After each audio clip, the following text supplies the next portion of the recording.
மக்களின் புரட்சி. நம்ம ஸ்டேட் போர்டு எழுதுகிறவங்களாம் இது ரொம்ப முக்கியமான பாடம்.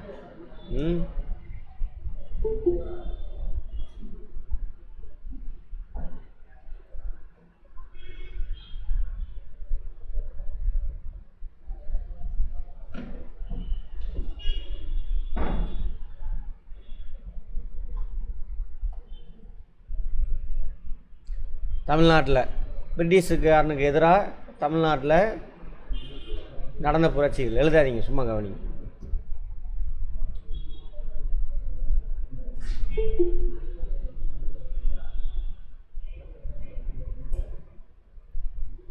ஆயிரத்தி 857 பிளாசி போருக்கு பின். பிளாசி போர் 1857 757. ஆமாம், பிளாசி போருக்கு அப்புறம் என்ன பண்ணுவான் பிரிட்டிஷ்காரன்? நம்ம நாட்டை ஆட்சி செய்ய ஆரம்பிப்பாங்க. அதான் சொல்கிறாங்க, இது தப்பு. 1757 நம்மளுடைய நாட்டினுடைய சமூக பொருளாதார நிலையை பாதிக்கும் வகையில் ஆங்கிலேயரால் நாட்டின் பல பகுதிகளில் அரசியல் மற்றும் பொருளாதார ஆதிக்கம் ஏற்படுத்தப்பட்டது. ஆதிக்கம், அரசியல் ஆதிக்கம்னா நம்மளை ஆட்சி செய்கிறான். பொருளாதார ஆதிக்கம்னாக்கா அவன் விற்கிற பொருளை தான் நம்ம வாங்குகிறோம், நம்மளை டாமினேட் பண்ணுறான். அதான் சொல்கிறாங்க. இது பல திறன்மிக்க நிலக்கிழார்கள் தலைவர்களுடைய அதிகார வேறுபாட்டிற்கு வழிகொலியது. ஜமீன்தாரி சிஸ்டருக்குல்ல, அதில் திடீர்னு ஒருத்தன் ஜமீன்தாராக இருப்பான், அவனை தூக்கிடுவானுங்க. புதுசாக ஒரு ஜமீன்தார் வருவான். அந்த மாதிரி நம்ம ஆளுங்க அந்த நிலக்கிழார்கள் ஜமீன்தார் ஆங்கிலேயருக்கு எதிராக என்ன பண்ணுறாங்க? கிளர்ச்சியில் ஈடுபடுறாங்க. ஆங்கிலேயர்கள் பாளையக்காரர்களிடம் யார் சார் பாளையக்காரர்கள் அப்படின்னா, நம்ம பார்த்துருப்போம், விஜயநகர பேரரசு இருந்துச்சா, அது உடஞ்ச உடனே என்ன வரும்? நாயக்கர்கள் ஆட்சி வரும். மதுரை நாயக்கர்கள், மதுரை நாயக்கர்கள். ஓகேவா? புதுக்கோட்டை, மதுரை, மதுரை நாயக்கர்கள் சொல்லுவாங்க. அவங்க ஒவ்வொரு ஏரியாவை பிரித்து கொடுத்து அவங்களுக்கு கீழே ஒரு நிலக்கிழார ஜமீன்தார் மாதிரி ஒரு ஆளை உட்கார வைப்பாங்க. அந்த ஜமீன்தார்களுக்கு பேர் தானே அது நாயக்கர்கள். இதில் என்ன ஆகுனாக்கா, இந்த மதுரை நாயக்கர்கள் வீழ்ச்சி அடைஞ்சிடுவாங்க. இவங்க பார்த்திங்கன்னா ஆற்காடு நவாபுக்கு வட்டி கட்டிக்கிட்டு இருப்பான், கப்பம் கட்டிக்கிட்டு இருப்பான். யார்? மதுரை நாயக்கர்கள். அதாவது மதுரை நாயக்கர்களில் உள்நாட்டு கலவரம் வரும், அதை சரி செய்கிறதுக்காக இவன் வருவான். ஆற்காடு நவாப் வந்துட்டு அவனே அங்கே இணைச்சிக்குவான். யாரை? மதுரை நாயக்கர்களை. அப்புறம் கொஞ்ச நாள் கழித்து இவங்க இங்கேருந்து வரி கொடுக்க மாட்டான் மதுரையிலேருந்து. அப்போ சென்னை இருக்காலே இங்கிலீஷ்காரன் அவன்கிட்ட கூப்பிட்டு அவன்கிட்ட ஃபஸ்ட்டு கடன் வாங்குவான். யார்? ஆற்காடு நவாப். கடன் வாங்கிட்டு அதை கட்ட மாட்டான். இங்கிலீஷ்காரன் கேட்டுகிட்டே இருப்பான், கடனை கொடுன்னு. சரி, அந்த கடனுக்கு போதும் என்ன பண்ணு, நீ மதுரையை எடுத்துக்கோ, மதுரை நீ என்ன பண்ணு, கப்பம் என் சார்பில் நீ வசூலிச்சிக்கோ, கப்பனா வரி அப்படின்னு சொல்லிவிட்டு ஆற்காடு நவாப் இவன்கிட்ட கொடுத்துருவான் மதுரை ஏரியாவை. அப்போ மதுரை கீழே இருக்கக்கூடிய இந்த நாயக்கர்கள்லாம் போய் வரி கேட்பான். யார்? பிரிட்டிஷ்காரன். அப்போ இந்த நாயக்கர்கள் எதிர்ப்பு தெரிவிப்பாங்க. நான் எதுக்கு உனக்கு வரி கட்டணும்? மதுரை நாயக்கர் எங்கள் ஆளுங்க, நான் உனக்கு கட்டுறேன், உனக்கு எதுக்கு கட்டுறேன்னு சொல்லி இவங்க எதிர்ப்பு தெரிவிப்பாங்க. அதான் அதில் முக்கியமான பூலித்தேவர், அப்புறம் வீரபாண்டிய கட்டபொம்மன், வேலுநாச்சியார். வேலுநாச்சியாரினுடைய படை தளபதிகள் தான் மருது சகோதரர்கள். சரியா? இவங்களாம் என்ன பண்ணாங்க, ஏது பண்ணாங்க அப்படின்னு பார்க்க போகிறாங்க இந்த பாடத்தில். அதான் சொல்கிறாங்க. ஆங்கிலேயர்களுக்கு முதல் எதிர்ப்பு தெரிவிப்பு பூலித்தேவர். அவருக்கு பின் மற்ற பாளையக்காரர்கள் வீரபாண்டிய கட்டபொம்மன், அவருடைய தம்பி தான் ஊமத்துறை, அப்புறம் மருது சகோதரர்கள், தீரன் சின்னமலை. இவங்கெல்லாம் முதல்ல எங்கே தான் எதிர்ப்பு வருது? நம்ம தமிழ்நாட்டில். பாளையங்களின் தோற்றம். பாளையம்னா மதுரை நாயக்கர்களை சின்ன சின்ன லேண்டாக பிரிச்சுடுவாங்க. அந்த லேண்டுக்கு பேர் தான் பாளையம். அந்த லேண்டுக்கு ஒருத்தர் ஹெட் இருப்பார், அவர் தான் ராஜா மாதிரி. அவருக்கு பேர் தானே அது பாளையக்காரர். இங்கே நான் சொன்ன கதையெல்லாம் சொல்கிறாங்க பாரு. விஜயநகர பேரரசு தங்கள் மாகாணங்களில் நாயக்கர்களை நியமித்தார்கள். இந்த விஜயநகர பேரரசு. அதை நிறையா பிரிச்சுருவாங்க, 4-5 பிரித்து ஒவ்வொன்றுக்கும் ஒரு ஹெட்டு போட்டுருவாங்க. அவர் தான் யார்? நாயக்கர். அது மாதிரி மதுரை நாயக்கர், செஞ்சி நாயக்கர், தஞ்சை நாயக்கர் இப்படிலாம் வருவாங்க. இதையொட்டி மதுரை நாயக்கர் பாளையக்காரரை நியமித்தார். இப்போ இதான் மதுரை நாயக்கர்னு வச்சுக்கோங்க. அவர் என்ன பண்ணுறாரு, சின்ன சின்ன ஏரியாவை பிரித்து அந்த ஏரியாவில் யார் வலிமையாக இருக்கானோ அவனை போய் என்ன பண்ணுறது, இதுதான் பாளையம். அந்த ஒவ்வொரு லேண்டுக்கும் ஒரு ஹெட்டு போட்டுருவார். அவர் தான் பாளையக்காரர்கள். 1529 விஸ்வநாதர் மதுரை நாயக்கர் ஆனார். 1529. டெல்லியில் யார் இருக்கா? டெல்லி சுல்தானா? 29ஆ? 1506 முடிஞ்சு போச்சு டெல்லி சுல்தான்கள். 1529 யார்? முகலாயர்கள். சரியா?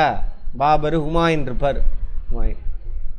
சரி, அதே டைமில் இவரால் தனது யார் 1529 விஸ்வநாதர் மதுரையினுடைய நாயக்கராக மாறுறாரு.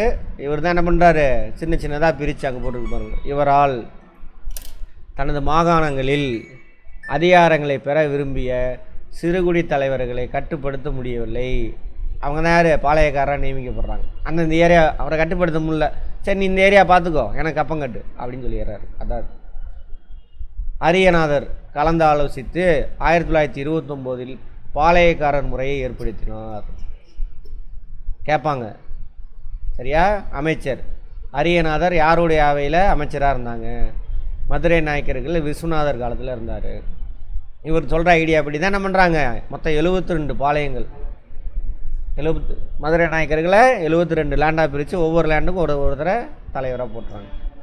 எனக்கு வருஷம் வரி மட்டும் கட்டிடு, அந்த ஏரியாவுக்கு நீ தான் ராஜா அப்படின்னு சொல்லிடுறாரு. ஓகேவா? அந்த மாதிரி சொல்லிடுறாரு. அதை கேட்பாங்க ஒவ்வொன்றும் கொஸ்டின். எந்த ஆண்டு பாளையங்கள் முறை வந்துச்சு, அதை உருவாக்குனவர் யார், அவருக்கு உதவியாக இருந்தவர் யார்? சரியா? அரியநாதர். அதெல்லாம் மொத்தம் எத்தனை பாளையங்கள் இருந்தது, எந்த ஆண்டு உருவாக்கப்பட்டது, எல்லாமே கேட்பாங்க. ஒவ்வொரு பாளையக்காரரும் ஒரு பிரதேசத்தின் அல்லது பாளையத்தின் உரிமையாளராக கருதப்படுறாங்க. அவர் தான் ஜமீன்தார்.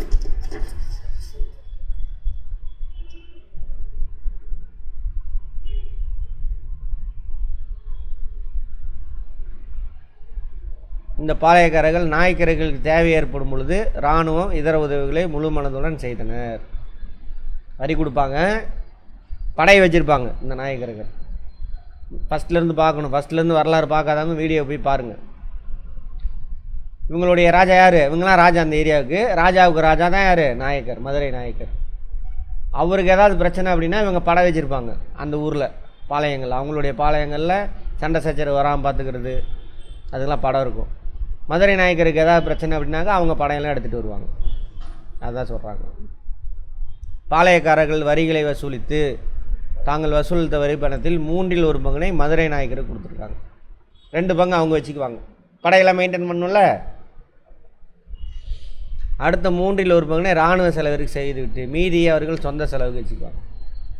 ஸ்டேட்மெண்ட்டில் கேட்கலாம், பார்த்துக்கோங்க. பாளையக்காரர்கள் அவங்க வசூலித்ததில் 1/3 பங்கு மதுரை நாயக்கருக்கு கொடுத்துட்டாங்க. 1/3 பங்கு இராணுவம் மெயின்டைன் பண்ணணும்ல, அதுக்கு 1/3 பங்கு சொந்த செலவு. அடுத்தது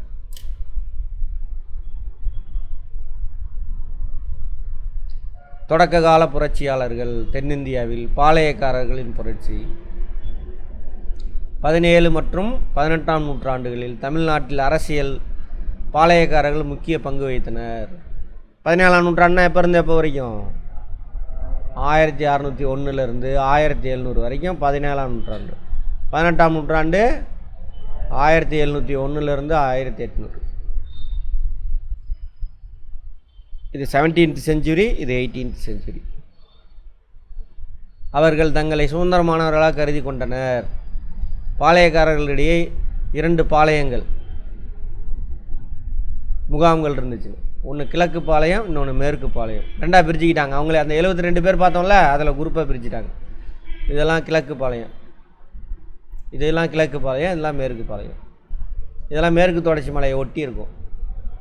இது இந்த கடற்கரை ஒட்டி இருக்கிறது மதுரை. அது மாதிரி கிழக்கு பாளையங்களில் இருந்த நாயக்கர்கள் கட்டபொம்மனின் கட்டுப்பாட்டின் கீழ் ஆட்சி செய்தனர்.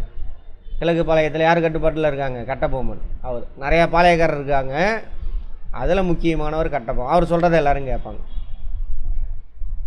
எங்கே? கட்டபொம்மன் பாஞ்சாலங்குறிச்சி. மேப்பை ஃபுல்லாக பாருங்கள். அடுத்து மேற்கு பாளையங்கள் மறவர்கள். அவங்க வந்துட்டு பூலித்தேவரின் கட்டுப்பாட்டில் இருந்தனர். மேற்கு தொடர்ச்சி மலையை ஒட்டியிருப்பாங்க இந்த ஏரியா. நெற்கட்டின் சேவல் இதெல்லாம் படிச்சிருப்பீங்க ஸ்கூல் படிக்கும் பொழுது. நமக்கு இந்த பாட்டு போகும். மதுரைக்கு இந்த மாதிரி திருச்சி கூட தேவையில்லை.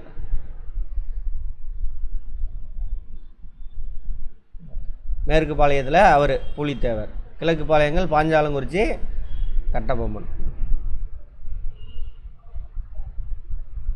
அவங்க 2 பேர் தான் கப்பங்கட்டை மறுத்து கிளர்ச்சியில் ஈடுபடுறாங்க. பாளையக்காரர்களுக்கும் கிழக்கிந்திய கம்பெனியுடைய ஆரம்பகால போராட்டங்கள் அரசியலில் ஒரு வலிமையான பரிணாமத்தை பெற்றதாமா சொல்கிறாங்க. 1792ஆம் ஆண்டு கர்நாடக உடன்படிக்கையால் ஒருங்கிணைக்கப்பட்ட ஆங்கிலேய அதிகாரம் பாளையக்காரர்கள் மீது செலுத்தப்பட்டது. கர்நாடக உடன்படிக்கைனா யார்? கர்நாடிக் நவாப் இருக்காங்கள்ல, அவங்க கூட போட்டுக்கிட்ட ஒப்பந்தம். இந்த உடன்படிக்கையின்படி நோட் பண்ணிக்கங்க, ஃபேக்ட் இது. கர்நாடிக் உடன்படிக்கை யாருக்கு நடுவில் இருந்தது? ஈஸ்ட் இந்தியா கம்பெனி கர்நாடிக் நவாப் இடையே போட்டுக்கிறாங்க. அந்த உடன்படிக்கையில் தான் சொன்னேன்ல, மதுரை நாயக்கர் ஏரியாவெலாம் வரி வசூலிக்கிறதுக்கு அதிகாரத்தை யார் கொடுத்துட்றான்? கர்நாடிக் நவாப்பு ஈஸ்ட் இந்தியா கம்பெனிக்காரனு கொடுத்துட்றான். அதனால தான் வந்து கேட்குறான். அங்கே தான் புரட்சி. முதல்ல பூலித்தேவர். இந்தியாவில் ஆங்கில ஆட்சியை எதிர்ப்பதில் தமிழ்நாட்டில் முன்னோடியாக இருந்தவர் பூலித்தேவர். ஸ்டேட்மெண்ட்டில் கேட்பா, பார்த்துக்கோங்க. தனியாகவும் கேட்பான் ஃபேக்டில். திருநெல்வேலி அருகில் இருந்த நெற்கட்டும் சேவல் என்ற பாளையத்தின் பாளையக்காரர். ரொம்ப முக்கியம், நெற்கட்டும் சேவல். மேற்கு தொடர்ச்சி மலை இதெல்லாம் இங்கே. என்னம்மா? Right, okay. அதான் இதெல்லாம் மேற்கு தொடர்ச்சி மலை, ஓகேவா? மேற்கு தொடர்ச்சி மலையை ஒட்டி இருப்பாங்க. அவரது ஆட்சி காலத்தில் ஆற்காடு நவாப்பானது முகமது அலிக்கும் ஆங்கிலேயருக்கும் கப்பக்கட்டம் மறுத்து அவர்களை எதிர்க்க தொடங்கினர். யாரோட ஆட்சி காலத்தில்? பூலித்தேவர். 3வது என்ன போர் முடிஞ்சது? கர்நாடிக் போர்லாம் முடிஞ்சு அங்கே யாரை உட்கார வச்சுருப்பாங்க?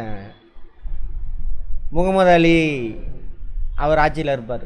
2வது கர்நாடிக் போர்லேயே அவரை உட்கார வச்சுருவாங்க. முகமது அப்போலேருந்து அவர் தான் இருப்பார். அவருக்கும் முகமது அலி தான் யார்? ஆற்காடு நவாப். அவர் தான் யாருக்கு எழுதி கொடுத்துட்றா? முகமது அலியை உட்கார வச்சோன்னே கர்நாடிக் ஒப்பந்தம் போட்டு, போ மதுரையில் நீ எடுத்துக்கப்போ, எனக்கு நாட்டை மீட்டு கொடுத்தல அப்படின்னு சொல்லி அங்கே வாரிசுரிமை போர் நடந்திருக்கும், பார்த்துருப்போம். அதெல்லாம் எழுதி கொடுத்துருவாங்க. பூலித்தேவரை தாக்குறாங்க. ஆனால் அக்கூட்டுப்படைகள் திருநெல்வேலியில் பூலித்தேவரால் தோற்கடிக்கப்பட்டன. கர்நாடிக் நவாப்பு ஈஸ்ட் இந்தியா கம்பெனி அவங்க படையை தோற்கடிக்கிறார். யார்? பூலித்தேவர். இந்தியாவில் வந்து ஆங்கிலேயரை போரிட்டு அவர்களை தோற்கடித்த முதல் இந்திய மன்னர் பூலித்தேவர் தான். நம்ம நோட் பண்ணிக்காங்க. திருநெல்வேலியை வச்சு தோற்கடிக்கிறார். பூலித்தேவர் நவாப் ஆங்கிலேயர் எதிர்க்க பாளையக்காரன் கூட்டமைப்பு உருவாக்க முயன்றார். அவரே ட்ரை பண்ணுறார். 72 பேர் இருக்கானுங்களா, எல்லாத்தையும் கூட்டுவோம், நம்ம ஒரு ஆள் நின்றுட்டு சண்டை போட வேண்டாம் அப்படின்னு எல்லாத்தையும் ஆர்கனைஸ் பண்ணலாம் அப்படின்னு பிளான் பண்ணுறார். ஒன்றுபட்டால் உண்டு வாழ்வு இல்லையா, அதுக்காக 1759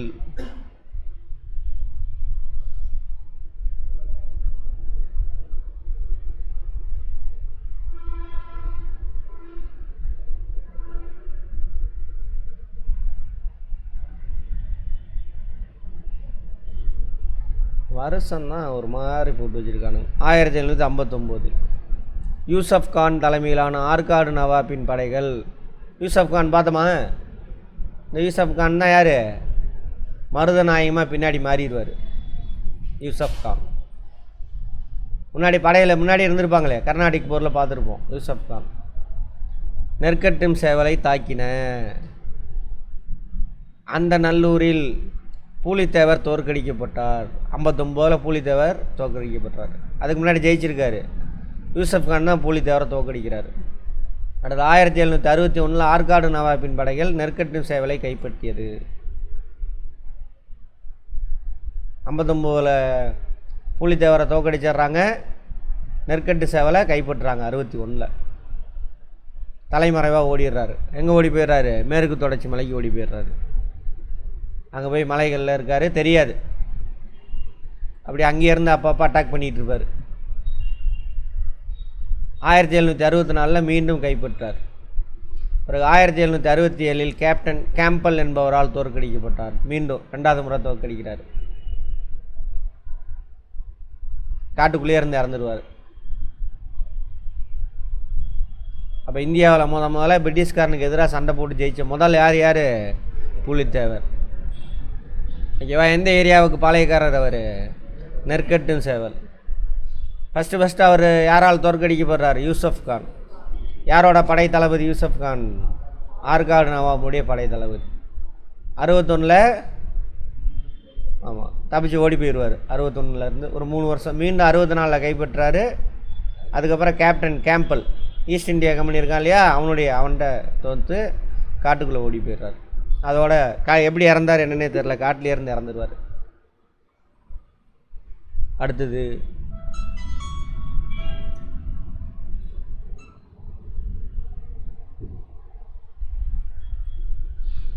வீரபாண்டிய கட்டபொம்மன். அவருக்கு அப்புறம் தலை தூக்குறவர் இவர். எந்த பாளையம்? கிழக்கு பாளையங்கள் இருக்கு இல்லையா, அதுக்கு தலைவர். இதோட பாளையங்கள் முடிஞ்சுது. இதெல்லாம் தனித்தனி சமஸ்தானம், இதெல்லாம் வேறு சமஸ்தானம். சங்ககிரி இதெல்லாம் கூட ஓகே தான். அடுத்தது வீரபாண்டிய கட்டபொம்மன்.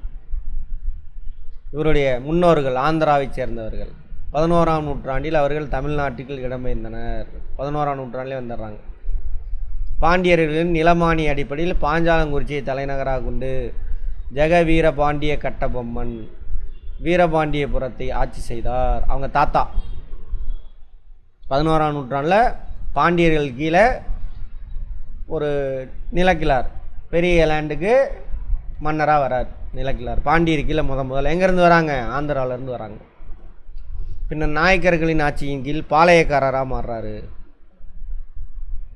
ஜெகவீரபாண்டியனுக்கு பின் அவரது மகன், அவங்க அப்பா பேர் ஜெகவீரபாண்டியன், வீரபாண்டிய கட்டபொம்மன் பாளையக்காரரானார். அவரோட மனைவி தான் யார்? ஜக்கம்மாள். இவருக்கு ரொம்ப உறுதுணையாக இருப்பாங்க வீரபாண்டிய கட்டபொம்மனுக்கு. அவரோட சகோதரர் ஊமத்துறை ரொம்ப முக்கியமானவர், இன்னொருத்தர் செவத்தையா. 2 பேர். இவங்களாம் எதிர்ப்பாங்க. வீரபாண்டிய கட்டபொம்மனை ஃபஸ்ட்டு பிடிச்சி தூக்கில் போட்டுருவானுங்க. அதுக்கப்புறம் இவங்க 2 பேரும் மருது சகோதரர்கள் இவங்களுக்குலாம் சேர்ந்துட்டு அட்டாக் பண்ணுவாங்க. அப்புறம் பிடிச்சி இவங்க 2 பேரையும் தூக்கில் போடுவாங்க. யார்? ஊமத்துறை, செவத்தையா. ஆற்காடு நவாப். விஜயநகர பேரரசின் வீழ்ச்சிக்கு பின் முகலாயர்கள் தெற்கில் தங்கள் மேலாண்மையை நிறுவினர். நமக்கு இருக்கா? டெல்லி சுல்தானில் பாதியில் தான் என்ன உருவாகும்? விஜயநகர பேரரசு இங்கே உருவாகும். பாமினி விஜயநகர பேரரசு உருவாகும். பார்க்காதவங்க அந்த கிளாஸ் போய் பார்த்துருங்க, வரிசை ஆர்டராக பாருங்கள் ஹிஸ்ட்ரி. அவரை மீண்டும் முகலாயர்கள் விஜயநகர பேரரசை வீழ்ச்சி அடைய வைப்பாங்க. விஜயநகர பேரரசு வீழ்ச்சி அடையும் பொழுது என்ன ஆகும்? கர்நாடகாவில் நவாப் முகலாயர்களின் பிரதிநிதியாக செயல்பட்டார். அங்கே தான் கர்நாடக நவாப் உருவாகிறாங்க. முகலாயனுடைய பிரதிநிதியாக கர்நாடக பகுதிக்கு கர்நாடக நவாப் வந்துடுறாங்க முஸ்லீம்கள். பாஞ்சாலங்குறிச்சி பாளையமும் நவாப்பின் ஆளுகையின் கீழ் கொண்டு வரப்பட்டது. எனவே அது நவாப்பிற்கு கப்பம் கட்ட பணிக்கப்பட்டது. பாஞ்சாலங்குறிச்சியை கொண்டுட்டு வராங்க. ஆனால் 1792 ஏற்பட்ட கர்நாடக உடன்படிக்கை அரசியல் நிலைகளை முற்றிலும் மாற்றியது. யார்? மதுரையை தூக்கி அப்படியே ஈஸ்ட் இந்தியா கம்பெனியில் கொடுத்துருவான். கம்பெனி பாஞ்சாலங்குறிச்சியிலிருந்து வரி வசூல் செய்யும் உரிமையும் பெற்றது. கப்பம் வசூலித்ததே கட்டபொம்மனுக்கும் ஆங்கிலேயருக்குடைய மோதலுக்கு முதன்மையான காரணம். யார் வசூலிக்கிறது? பாஞ்சாலங்குறிச்சி ஏரியா பிரிட்டிஷ்காரனே வாங்கிக்கிடா, ஈஸ்ட் இந்தியா கம்பெனியை வாங்கிக்கிடான்னு சொல்லிட்டு யார் கொடுத்துட்றா? கர்நாடிக் நவாப் கொடுத்துட்றாரு. எதிர்ப்பு தெரியும். நிறைய கதையை அறக்குறையாக கொடுத்து வச்சுருக்கிறானுங்க ஆர்டராக இல்லாமல். கட்டபொம்மன் ஜாக்சன் சந்திப்பு. ராமநாதபுரம் கலெக்டர், ராமநாதபுரம் இங்கே இருக்குது. இங்கே அப்போயே ஒரு கலெக்டர் மீன்ஸ் வரி வசூலிக்கிறவன். இந்த பகுதியில் யார்கிட்ட கொடுத்துட்டான் இவன், ஆற்காடு நவாப் பிரிட்டிஷ்காரன்ட்டு கொடுத்துட்டான். ஸோ அவன் வரி வசூலிக்கிறதுக்காக இங்கே ஒரு ஆளை போட்டான், அந்த கலெக்டர் மீன்ஸ் வரியை கலெக்ஷன் பண்ணுறதுக்கான ஏஜெண்ட், அதனால தான் அதுக்கு பேர் கலெக்டர். சரியா? அது இப்போ வேறு மாதிரி பேராக இதாக மாறிடுச்சு, நிர்வாகத்துக்கு போயிடுச்சு. ராமநாதபுரம் கலெக்டர் காலின் ஜாக்சன் 1798 நிலுவைத் தொகையை செலுத்த சொல்லி கட்டபொம்மனுக்கு கடிதம் எழுதுகிறார். கட்டபொம்மனும் நாட்டின் பஞ்சத்தின் காரணமாக நிலுவை செலுத்தும் சூழ்நிலையில் தான் இல்லை என்று பதில் எழுதியிருக்கார். கட்டபொம்மன் பழைய வரியெலாம் இருந்திருக்கும் போல் இருக்குது, கட்டுங்கன்னு கேட்குறப்ப இல்லை இங்கேயே பஞ்சமாக இருக்குது, எங்கே போய் கட்டுறதுன்னு லெட்டர் எழுதிடுறாரு. எப்போ? 1798. அதனால ஜாக்சன் வந்து ஒரே கோபம் வாங்குறாரு, ஒரு படையை அனுப்பி வைக்கிறார்.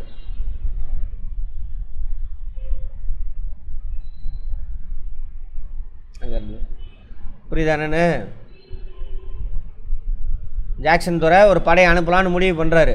உடனே இங்கேருந்து ஆர்டர் போடுறாங்க சென்னையிலேருந்து, இல்லை சண்டையெல்லாம் போட வேண்டாம், கட்டபொம்மனையும் ஜாக்சன் துறையும் ராமநாதபுரத்தில் ஒரு மீட்டிங் வைங்க, 2 பேரும் பேசி தீர்த்துக்கங்க, சண்டை போடாதீங்கன்னு. எங்கேருந்து வருது ஆர்டரு? சென்னையில் ஈஸ்ட் இந்தியா கம்பெனியுடைய கவர்னர் இருப்பார், அவர் சொல்கிறார். இவர் கலெக்டர் தான், இவர் கவர்னர்.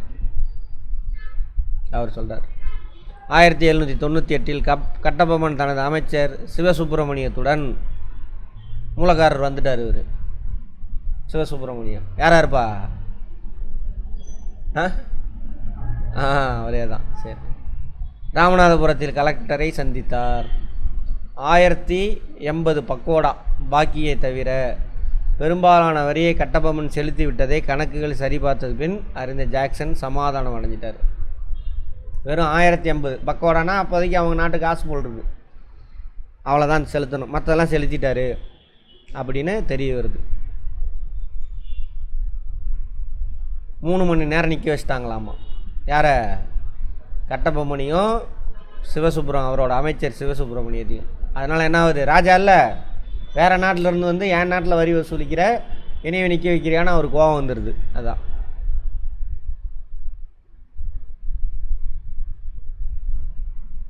கைதும் பண்ணுறதுக்கு ட்ரை பண்ணுறாங்க. அவர் தப்பிக்க முயல்கின்றார். ஊமத்தர வந்துட்டார், உள்ள நிற்க வச்சு அவமானப்படுத்துகிறாரு. கணக்கு வழக்கெல்லாம் பார்த்தாச்சு, 1080 பக்கோட தான் பாக்கி இருக்குது. அவமானப்படுத்தி கைது பண்ணலாம், ஊசு பேச்சு விட்டு கைது பண்ணலான்னு பார்க்குறாங்க. அப்போ அவரோட தம்பி யார்? ஊமத்துறை உள்ளே வராரு, கோட்டைக்குள்ள உள்ளே பூந்து அவரை காப்பாற்றுறாரு. சிவசுப்பிரமணியம் மட்டும் கைது செய்யப்படுகிறார். எட்வர்டு கிளைவ் அங்கேருந்து பாஞ்சாலங்குறிச்சிக்கு வந்துடுறார். ராமநாதபுரத்துலேருந்து வந்துட்டார், தப்பிச்சு வந்துட்டார்.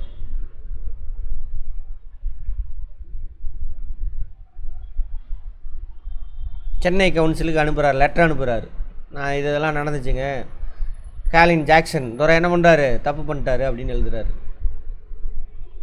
கடிதத்தை கண்ட சென்னை கவுன்சிலில் அங்கே ஒரு போர்டு இருக்கும், கவர்னரு, அவர் கீழே ஒரு 4-5 பேர் இருப்பாங்க, அவங்க தான் நிர்வகிப்பாங்க. அங்கே governor Edward Clive, Robert Clive கிடையாது, எட்வர்டு கிளைவ். ராபர்ட் கிளைவ்லாம் முன்னாடியே தூக்கிட்டு போயிட்டாங்க, அவங்க கொண்டு போய் ஜெயிலில் போட்டு அவர் ரிலீஸ் ஆகிருப்பார். அதெல்லாம் நடக்கும். சென்னை கவுன்சில் கட்டபொம்மனை ஒரு குழுவில் முன்னிலையில் வரக்கூறியது. இதற்கிடையில் சிவசுப்பிரமணியம் விடுதலை செய்யப்பட்டதுடன் கலெக்டர் ஜாக்சன் அவருடைய தவறான அணுகுமுறைக்காக பதவி நீக்கம் செய்யப்பட்டார். அவருக்கு பின் கலெக்டராக SR லூசிங்டன் நியமிக்கப்பட்டார். புரியுது என்ன நடக்குதுன்னு? ராமநாதபுரத்து படையை அனுப்ப பார்க்குறாரு யார்? ஜாக்சன் துரை.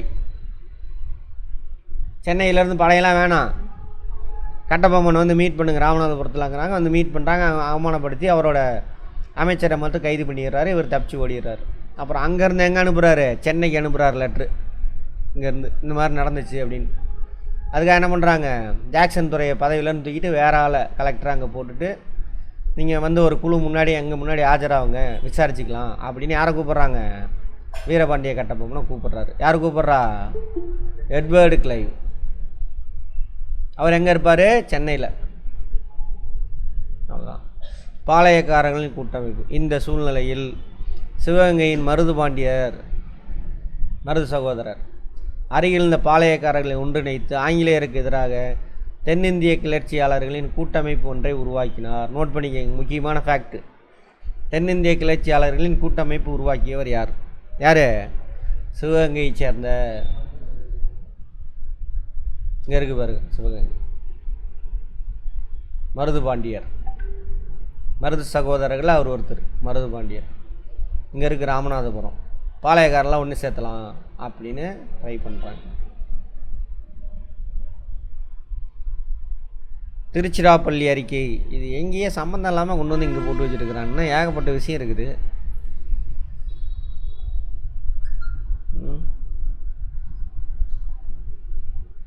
சரி பார்ப்போம். திருச்சிராப்பள்ளி அறிக்கை. திருச்சிராப்பள்ளியில் அவனோட கோட்டை முன்னாடி பிரிட்டிஷ்காரனோட கோட்டையே இருக்கும். அங்கே கோட்டை செவுத்துலேயே வந்து ஒட்டிடுவார், இந்த மாதிரி நாங்கள் உங்களுக்கு எதிராக கிளர்ச்சியில் ஈடுபடுறோம் வாடா அப்படின்னு சொல்லிட்டு. இந்த கிளர்ச்சி கூட்டமைப்பில் இணைய மறுத்த சிவகிரி பாளையத்தின் மீது கட்டபொம்மன் தனது செல்வாக்கை செலுத்த முயன்றார். சிவகிரி இங்கே கூட்டமையில் சேர மாட்டேங்கிறாரு இவர். ஆனால் இங்கிலீஷ்காரனுக்கு சப்போர்ட்டாக இருக்கலாம், அப்படியே போயிடலாம். எதுக்கு நம்மால் ஆல்ரெடி பூலித்தேவர் எஸ்கேப் ஆனதெல்லாம் தெரிஞ்சுட்டு அவர் ஒத்துக்க மாட்டேங்கிறாரு. ஸோ அவன் மேலே அட்டாக் பண்ண பார்க்குறாரு. யார்? ஆமாம், சிவகிரி பாளையக்காரர் கம்பெனி கப்பம் கட்டுவதற்காக இருந்ததால் கம்பெனி கட்டபொம்மனின் சிவகிரி மீதான படையெடுப்பு தங்கள் அதிகாரத்துக்கு விடப்பட்ட சவாலாக கருதினார். புரியுதா என்னென்னு? இவன் இல்லை நான் பிரிட்டிஷ்காரன் கம்பெனிக்கு தானே வந்துட்டு கப்பம் கட்டுவோன்னு சொல்லிடுறான். அப்படியானான்னு இவர் அட்டாக் பண்ண போகிறாரு. அப்போ இவனை அட்டாக் பண்ணால் என்னது? இவனை அட்டாக் பண்ணுற மாதிரி இழுக்காகுது. ஸோ திரும்ப படையை அனுப்புவாங்க. சண்டை மூழுது. பாஞ்சாலங்குறிச்சி வீழ்தல். எதுக்கு சப்போர்ட் பண்ண வரலன்னு சண்டை போட போகிறாரு சிவகிரி மேலே? திருச்சிராப்பள்ளி அறிக்கை வெளியிட்டது யார்? மருது பாண்டியர். மருது பாண்டியர் யார்? சிவகங்கையினுடைய, ஆமாம், அங்கே பாளையக்காரன்னு சொல்ல முடியாதவரை படை தளபதிங்க அவங்க. பாளையக்காரர் கிடையாது, சரியா? மருது சகோதரன் பாளையக்காரர் கிடையாது, படை தளபதி. சிவகங்கை மகாராஜாவுக்கு படை தளபதி. 1799 செப்டம்பர் 5ஆம் நாள் மேஜர் பானர்மேன் தன்னுடைய படையை பாஞ்சாலங்குறிச்சி நோக்கி நகர்த்தினார். எங்கேருந்து? ராமநாதபுரத்துலேருந்து.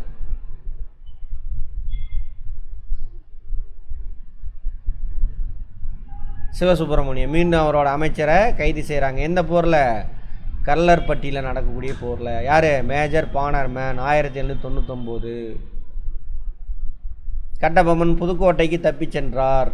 களப்பூர் காடுகளில் மறைந்திருந்த கட்டபொம்மனை புதுக்கோட்டை ராஜா விஜய ரகுநாத தொண்டைமான் கைது செய்து கம்பெனியிடம் ஒப்படைத்தார். இந்த இந்த இந்த புக்கு படி வாங்க, இங்கே பாருங்கள், புதுக்கோட்டை இங்கே இருக்குது, களப்பூர் காடு இந்த ஏரியாவில் தான். இங்கே வேறு சமஸ்தானம் தொண்டைமான் அவர் ஆட்சி செஞ்சுட்டு இருப்பார் இந்த ஏரியாவில், சரியா? இங்கே தான் சண்டை நடந்துக்கிட்டு இருக்குது. எஸ்கே போய் ஓடி போய் இங்கே போகிறாரு. புதுக்கோட்டை ராஜா தொண்டைமான் கைது செஞ்சு இங்கிலீஷ்காரன்ட்ட கொடுத்துட்டான்றாங்க. பாஞ்சாலங்குறிச்சி கோட்டை வீழ்ந்த பிறகு பானர்மேன் கைதிகளை பாளையக்காரர்கள் அவைக்கு அழைத்து சென்று ஒரு விசாரணைக்கு பிறகு அவர்களுக்கு மரண தண்டனை விதித்தார். அவங்களோட அவைக்கே தூக்கிட்டு போகிறாரு. பாளையக்காரர்லாம் உட்கார வச்சு அவன் முன்னாடியே தண்டனை கொடுப்பார். அப்போ தான் என்ன பண்ணுவான்? அடுத்த தடவை அவன் மற்ற பாளையக்காரன்லாம் இருக்கான்ல, அவன் கிளர்ச்சியில் ஈடுபட மாட்டான். அதுக்காக அந்த வேலையெல்லாம் பண்ணுறாரு. நாகலாபுரத்தில் சுப்பிரமணியம் தூக்கிலிடப்பட்டார். நோட் பண்ணிக்கங்க. அக்டோபர் 16ஆம் நாள் பாளையக்காரர் அவையின் முன் கட்டபொம்மன் விசாரிக்கப்பட்டார். அக்டோபர் 16. எப்போ அட்டாக் பண்ணுறானுங்க? முதல்ல செப்டம்பர்.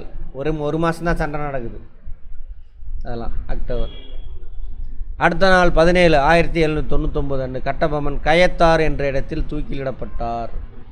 பொதுமக்கள் முன்னிலை தான் தூக்கில் போடுவான். அப்போ தான் என்னாவான்? அடுத்த இதில் அவன் கிளர்ச்சியில் ஈடுபட மாட்டான். கயத்தார் இந்தாங்க.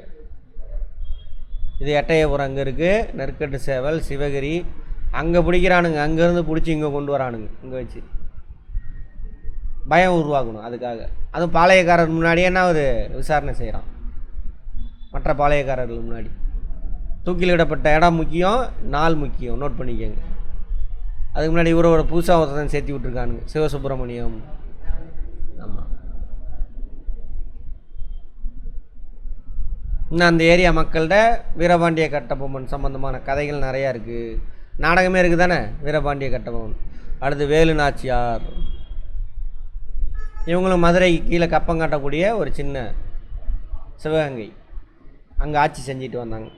அவங்க வீட்டுக்காரர் இறந்துடுவார், இந்த அம்மா வந்துடும். இந்த அம்மாவுக்கு ஒரு பொண்ணு.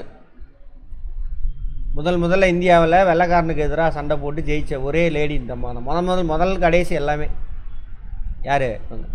இவங்களுக்கு பாளையக்காரெல்லாம் உதவுவாங்க. அப்புறம் மருது சகோதரர்கள் உதவுவாங்க. அப்புறம் மைசூர் பார்த்தோம்ல, இஸ்லாமிய ராஜாக்கள் அவங்க உதவுற மாதிரி இருக்கும். அதுக்குள்ளே சிக்கலாயிரும். பார்ப்போம் யார் உதவுனாங்க என்ன ஏது அப்படின்னு பார்ப்போம். சிவகங்கையின் ராணி வேலு நாச்சியார் ஆவார். சிவகங்கையின் ராஜா முத்து வடுகநாதருக்கு திருமணம் செய்து வைக்கப்பட்டார். அதுதான் அவங்க வீட்டுக்காரர் பேர், ராஜா முத்து வடுக. இவர் தான் ராஜா. அந்த அம்மாவோட மனைவி இவரை போட்டு தள்ளிடுவானுங்க. அதுக்கப்புறம் இந்த அம்மாவே ராணி இருந்து ஆட்சி செய்யும். மகள் ஒருத்தங்க இருப்பாங்க, இந்த அம்மாவை ஆட்சி செஞ்சுக்கிட்டு இருக்கும். அவரோட படைத்தளபதிகள் தான் யார்? மருது சகோதரர்கள். சரியாக கேள்விப்பட்டிருக்கீங்களா? அதெல்லாம் மருது சகோதரர்கள். 1772 ஆற்காடு நவாப் மற்றும் பிரிட்டிஷ் படைகள் சிவகங்கையின் மீது போர் தொடுத்தன. சிவகங்கை ஆற்காடு நவாப்பு பிரிட்டிஷ் படை 2 பேரும் எதுக்கு? கப்பம் கட்ட சொல்லி. அப்படை முத்துவடுகநாதரை காளையார் கோயில் போரில் கொன்றது. நோட் பண்ணிக்கங்க. 1772 காளையார் கோயில் அந்த இடத்துல வந்து போட்டுறாங்க. வேலு நாச்சியார் தனது மகள் வெள்ளச்சி நாச்சியாருடன் தப்பித்து திண்டுக்கல் அருகிலுள்ள விருப்பாட்சியில் கோபால நாயக்கர் பாதுகாப்பில் வாழ்ந்தார். கொஞ்ச நாளைக்கு வாழ்ந்துட்டுருப்பாங்க. விருப்பாட்சி திண்டுக்கல் பக்கத்தில். அவர் ஒரு பாளையக்காரர். அவரோட பாதுகாப்பில் யார்? கோபால் நாயக்கர். அவரோட சப்போர்ட்டில் இருப்பாங்க. அப்போ தான் அங்கேருந்து யார்? முஸ்லீம் ராஜாக்கள் சப்போர்ட் கொடுப்பாங்க. இந்த காலகட்டத்தில் அவர் ஒரு படையை அமைத்து ஆங்கிலேயர் தங்கள் ஆயுதங்களை எங்கு சேமித்து வைத்திருக்கிறார்கள் என்பதை தனது நுண்ணறிவு படையின் இன்டெலிஜென்ஸ் செக்ஷன் சொல்கிறாங்களா, ஐஎஸ் கண்டறிய அவனுடைய ஆயுதெல்லாம் எங்கே வச்சுருக்கிறான்னு பார்த்து அந்த ஆயுத கிடங்கு கொளுத்தி விட்ருவாங்க. அந்த கொளுத்துனதில் முக்கியமான ஆள் யார் அப்படின்னாக்க இந்த அம்மாவோட பாதுகாப்பில் இருக்கிறவங்க தோழி குயிலி, அவங்க பேர். நாங்கள் வருது பாருங்கள். தனது நம்பிக்கைக்குரிய படை தளபதி மற்றும் தொண்டர் குயிலி என்பவரால் ஒரு தற்கொலை தாக்குதலுக்கு ஏற்பாடு செய்தார். அழிச்சிடுவாங்க அதெல்லாம். அதனால தான் ஜெயிப்பாங்க. பிரிட்டிஷ்காரனுக்கு எதிராக இந்த அம்மா ஜெயிக்கும். மருந்து சகோதரர்களின் உதவியுடன் சிவகங்கை கைப்பற்றி மீண்டும் ராணியாக முடிசூட்டினார். யாரோட உதவியோட? ஆமாம், அவங்களோட தோழி யார்? படைத்தளபதி தோழி குயிலி. அந்த அம்மா தான் அந்த ஆயுத கிடங்கை கொளுத்தி விட்ருவோம். அதனால தான் ஜெயிப்பாங்க. சரியா? ரைட். அவங்க மிகவும் பிற்படுத்தப்பட்டவங்க, ரொம்ப ஷெட்யூல்டு கேஸ்ட்னு சொல்கிறாங்களா, அந்த பிரிவை சேர்ந்தவங்க இந்த அம்மா. யார்? குயிலி. இந்த அம்மா பார்த்தீங்கன்னா வடுகநாதரா வடுக அப்படின்னா ஒரு எம்பிசி அந்த மாதிரி வருவாங்க இப்போ உள்ள கேட்டகரியில். அப்போ எப்படி இருந்திருக்காங்க நம்ம மக்கள்? ஜாதி பாகுபாடெல்லாம் இல்லாமல் எல்லாருமே போரில் இருந்திருக்காங்க, ஒரு குரூப்பு தவிர. அந்த குரூப் எங்கே போய் ஒட்டிக்கும்? பணம் இருக்கிற பதவி இருக்கிறவன்ட்ட போய் ஒட்டிக்கிட்டு எல்லாத்தையும் அடிமையாக வச்சுருக்கோம் அந்த குரூப்பு. இந்தியாவில் பிரிட்டிஷ் காலனி ஆதிக்கத்தை எதிர்த்து போரிட்ட முதல் இந்திய பெண்ணரசி தென்னிந்தியாவின் ஜான்சி ராணி. ஜான்சி ராணி எப்போ வருவா? 1858. இந்த அம்மா எப்போ? 1700. இந்த அம்மா சண்டை போடும்பொழுது அந்த அம்மா பிறக்கவே இல்லை. யார்? ஜான்சி ராணி. எப்படி சொல்லணும்? வட இந்தியாவின் வேலு நாச்சியார் தானே சொல்லணும் ஜான்சி ராணியை. எப்படி வரலாறு திரிக்கிறானுங்க பாருங்கள். இப்படி தான் நம்மளை அடிமைப்படுத்துறது தான் அவனுக்கு வேலையே. சரியா? ரெடி ஆகிக்கங்க. சரி, ஜான்சி ராணி எப்போ வரும்? ஜான்சிக்கு அந்த 1857 நடக்குதில்ல சிப்பாய் கழகம், அப்போ தான் அந்த அம்மா அந்த வாரிசலப்பு கொள்கையில் நாட்டை பிடுங்கிக்குவானுங்க. அந்த அம்மா சண்டை போடும். சரியா? ஜான்சி அந்த ஏரியாவில். ஜான்சிங்கிறது நாடு. மருது சகோதரர்களை பற்றி சொல்கிறாங்க. இப்போ இந்த அம்மா பற்றி சொல்லியாச்சு. மருது சகோதரர்கள் பொன்னாத்தாள், மூக்கையா, பழனியப்பன் ஆகியோரின் மகன்கள். மூத்த சகோதரர் பெரிய மருது, அதுக்கு இன்னொரு பேர் என்னது? வெள்ளை மருது. இளைய சகோதரர் சின்ன மருது. இவற்றில் மருது பாண்டியன் என்றழைக்கப்பட்ட சின்ன மருது பிரபலமானவர். எப்பயுமே தம்பி தானே பயங்கரமாக இருப்பான், கடைசியால் தான். அப்போது சின்ன மருது தான் என்னது, மருது பாண்டியர். பெரிய மருது வெள்ளை மருது. 2 பேரும் பயங்கரம், ஆள்லாம் ஜெய்ஜாண்டிக்காக இருப்பாங்களாமா. இந்த வளரிலாம் விடுவாங்களாமா. வளரி தெரியும்ல, இப்போ பார்த்துருப்பீங்க. இப்படி இது மாதிரி விட்டாக்கா அங்கே போய் அடிச்சுட்டு ரிட்டர்ன் வருமா, அவங்க கைக்கு வந்துடும். வித்தையெல்லாம் இல்லை, அது ஃபிசிக்ஸு அந்த கான்செப்ட். சின்ன மருது சிவகங்கையின் மன்னர் முத்துவடுகநாத பெரிய உடையத்தேவரிடம் பணிபுரிந்தார். யார்? அவர் தான் மருது பாண்டியர். யார்கிட்ட போகிறாங்க? முத்துவடுகநாத பெரிய உடையத்தேவர். யார்? இவங்க வீட்டுக்காரர். அவங்கள்ட்ட ஆட்சி வேலை செய்கிறார். 1772 ஆற்காடு நவாப்பின் படைகள் சிவகங்கையை முற்றுகையிட்டு அதனை கைப்பற்றியது. இப்போரின் போது முத்துவடுகநாதன் பெரிய உடையத்தேவர் போரில், அதான் சொன்னாங்களா முன்னாடி பார்த்தோம்ல, ஆற்காடு நவாப்பு இங்கிலீஷ்காரன் படை 2 வந்து அட்டாக் பண்ணி இவங்க வேலுநாச்சியார் வீட்டுக்கார போட்டு தள்ளிடுறாங்க. அவர் தான் யார்? ராஜா முத்துவடுகநாதர். 72 போட்டு தள்ளிடுவாங்க அவரை. இருப்பினும் சில மாதங்களுக்கு பிறகு சிவகங்கை மருது சகோதரர்களால் மீண்டும் கைப்பற்றப்பட்டு பெரிய மருது அரசராக பொறுப்பேற்றார். ஜான்சி ராணி வேலுநாச்சியார் வராங்கல்ல, அவங்க கூட படையை வச்சு தான் வந்து திரும்ப அட்டாக் பண்ணி எடுப்பாங்க. ஆங்கிலேயருக்கு எதிரான தீவிர நடவடிக்கைகள் காரணமாக அவர் சிவகங்கை சிங்கம் என அழைக்கப்பட்டார். சிவகங்கை சிங்கம். யார்? சின்ன மருது. ஆமாம். கிளர்ச்சி ஏற்படுது. மோதலுக்கான காரணம் அந்த பழைய கதை பார்த்தோம்ல, கட்டபொம்மனை போய் அட்டாக் பண்ணுறானுங்க. அப்போ தான் பாளையக்காரங்கள்லாம் ஒன்று சேர்த்து கிளர்ச்சி ஒன்று உருவாக்க போகிறோன்னு திருச்சியில் போய் கோட்டையில் விட்டுவாங்கன்னு பார்த்தோம்ல, அது இப்போ தான் நடக்குது. கட்டபொம்மனின் இறப்பிற்கு பின்னு கொன்றுவாங்க. எங்கே வச்சு கொள்வாங்க? கயத்தாரில் புதுக்கோட்டையில் பிடிச்சி அங்கே கொண்டு போய் ஒட்டிடுவாங்க. அதுக்கு முன்னாடியே இவங்க சொல்லுவாங்க, தென்னிந்திய கிளர்ச்சி அந்த கலகம் உருவாக்கலாம் எல்லாரும் அப்படின்னு சொல்லிட்டு. அதுக்கு ஒத்துக்கு வர மாட்டான் சிவகிரி பழையக்காரர். அவனை அட்டாக் பண்ண போகும்போது தான் இவனுக்கு வந்து திரும்ப பானர் மேன் அட்டாக் பண்ணி பாஞ்சாலங்குறிச்சியை கைப்பற்றுவாங்க. இவரை பிடிச்சிட்டு போய் விசாரணை செஞ்சு தூக்கில் போடுவாங்க. 1799. ஆமாவா? 709 அக்டோபர் 27. ஆமாம், பாருங்கள் பார்த்துக்கோங்க. 17.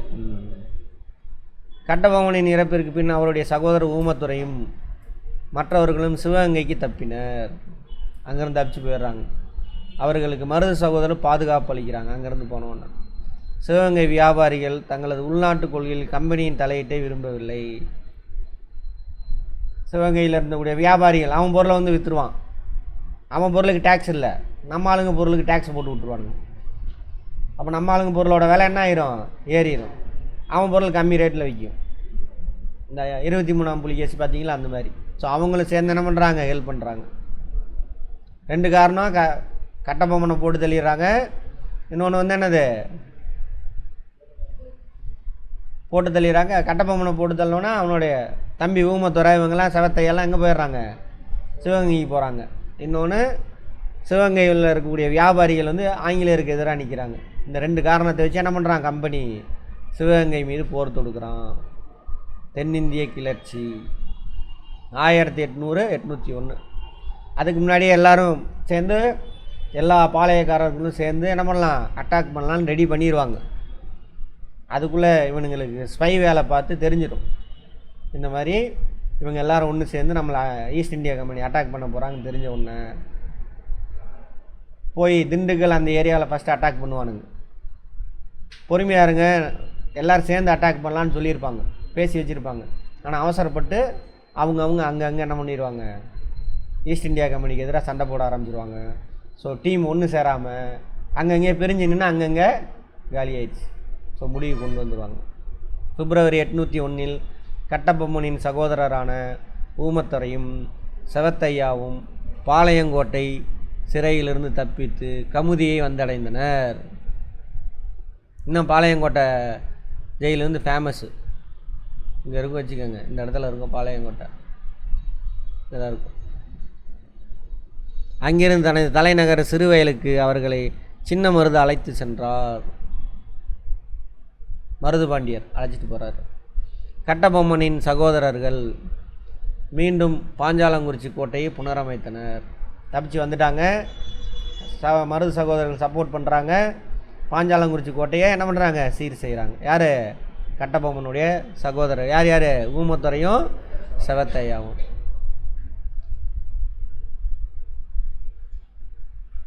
திரும்ப போய் என்ன பண்ணுறான், மெக்காலே கைப்பற்றார். அத்துடன் பாளையக்காரர் சகோதரர்கள் சிவகங்கையில் தான் தஞ்சமடைந்திருக்க வேண்டும் என்று கருதி ஆங்கிலேயர்கள் மருது சகோதரர்களும் தப்பித்தவர்கள் தங்களிடம் ஒப்படைக்கும்படி கோரிக்கை விடுத்தனர். இங்கேருந்து தப்பிச்சு அவங்க அங்கே போயிடுறாங்க. இதே காரணம், எங்கள்கிட்ட ஒப்படைங்க அப்படின்னு சொல்லி கேட்குறாங்க. அவன் ஒப்படைக்க மாட்டான். அதான் சிவகங்கை மீது என்னது அட்டாக் பண்ணுறாங்க. கர்னல் அக்னியூ, கர்னல் இன்ஸ் 2 பேரும் என்ன பண்ணுறாங்க, அங்கே போய் சிவகங்கையில் போய் அட்டாக் பண்ணுறாங்க. எதுக்கு? செவத்தையா இவனையும் என்கிட்ட ஒப்படைங்க அப்படின்னு கேட்பாங்க. அவர் முடியாதுன்றவார். அதுக்கு தான் இங்கே பாருங்க யார் யாருன்னு. சிவகங்கையின் மருது சகோதரர்கள் திண்டுக்கல் கோபால் நாயக்கர், மலபாரின் கேரளவர்மன், அங்கே கேரளாவில் மைசூரின் கிருஷ்ணப்ப நாயக்கர், துண்டாஜி உள்ளிட்டோர் அடங்கிய கூட்டமைப்பால் போர் தொடங்கப்பட்டது. போரை அறிவித்தனர். இவ்வளோ பேர் சேர்ந்துருக்காங்க.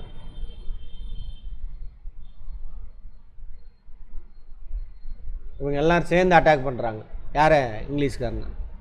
திருச்சிராப்பள்ளி பிரகடனம் மீண்டும் ஜூன் 1801 திருச்சிராப்பள்ளி பிரகடனம் என்று அழைக்கப்பட்ட சுதந்திர பிரகடனம் ஒன்றை வெளியிட்டார். யார்? மருது சகோதரர்கள் வெளியிட்டனர். 1801 பிரகடனமே ஆங்கிலேயருக்கு எதிராக இந்தியர்களை ஒன்று சேர்க்கும் முதல் அழைப்பு. நோட் பண்ணிக்கங்க, முக்கியமான பாயிண்ட் இது. இந்தியர்களை ஒன்று சேர்த்து ஆங்கிலேயருக்கு எதிரான முதல் பிரகடனம். ஆற்காடு நவாபின் அரண்மனையான திருச்சி கோட்டை சுவரிலும். ஆற்காடு யாருக்கு சப்போர்ட் பண்ணுறான்? ஈஸ்ட் இந்தியா கம்பெனிக்கு. ஸோ அங்கேயே போய் ஓட்டுறான். அப்புறம் ஸ்ரீரங்கம் கோயில் இருக்குல்ல, அதோட வாசலில் ஒன்று ஓட்டுறான். எந்த வருஷம்? 1801. யாரை ஓட்டுறாங்க? மருது சகோதரர்கள்.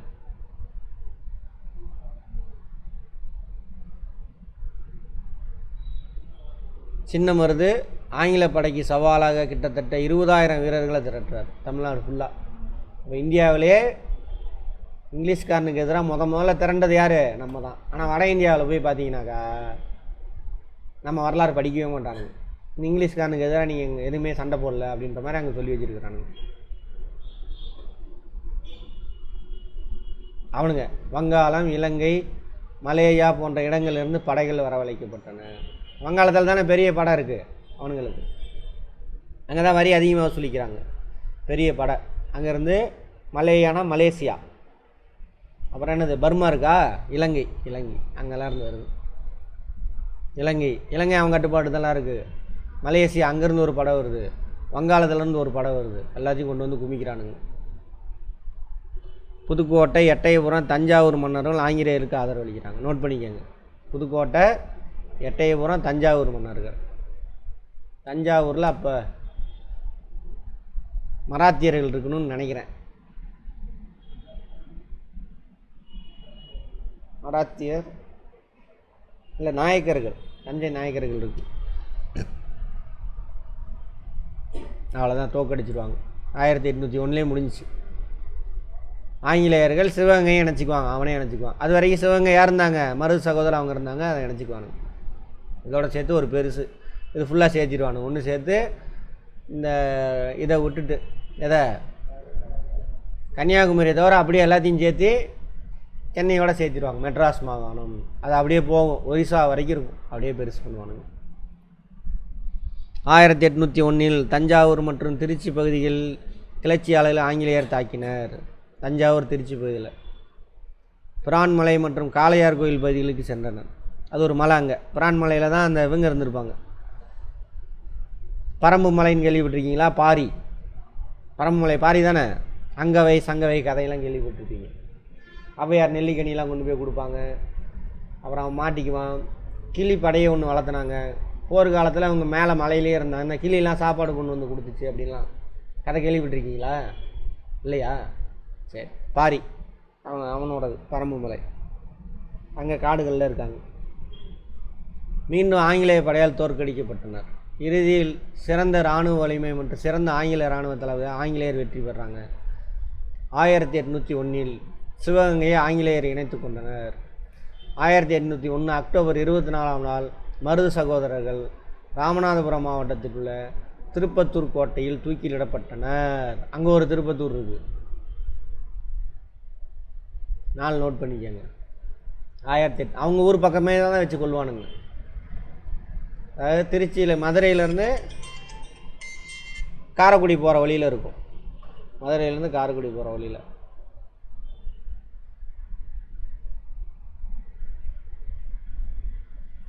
அடுத்தது 1801 அங்கே பாருங்க, ஒரு மாதம் கூட ஆகாது, நவம்பர் 16 அவங்க ஏரியாவுக்கு கொண்டு போயிடுவாங்க. பாஞ்சாலங்குறிச்சியில் வச்சு தூக்கில் போடுறானுங்க.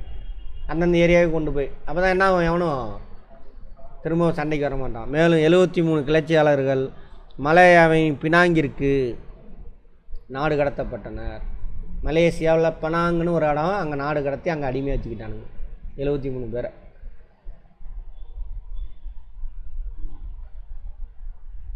இவங்க தான் தேசியன்ற விதையை எல்லா மக்களும் வேறு வேறு நாடு இல்லை, பாளையம் ஒவ்வொரு பாளையமும் ஒவ்வொரு நாடு, அவங்களாம் ஒன்று சேர்ந்து ஒரே நம்ம ஒன்றா போராடுவோம் அப்படின்னு ஒன்று சேர்த்திருக்காங்க முதல்ல.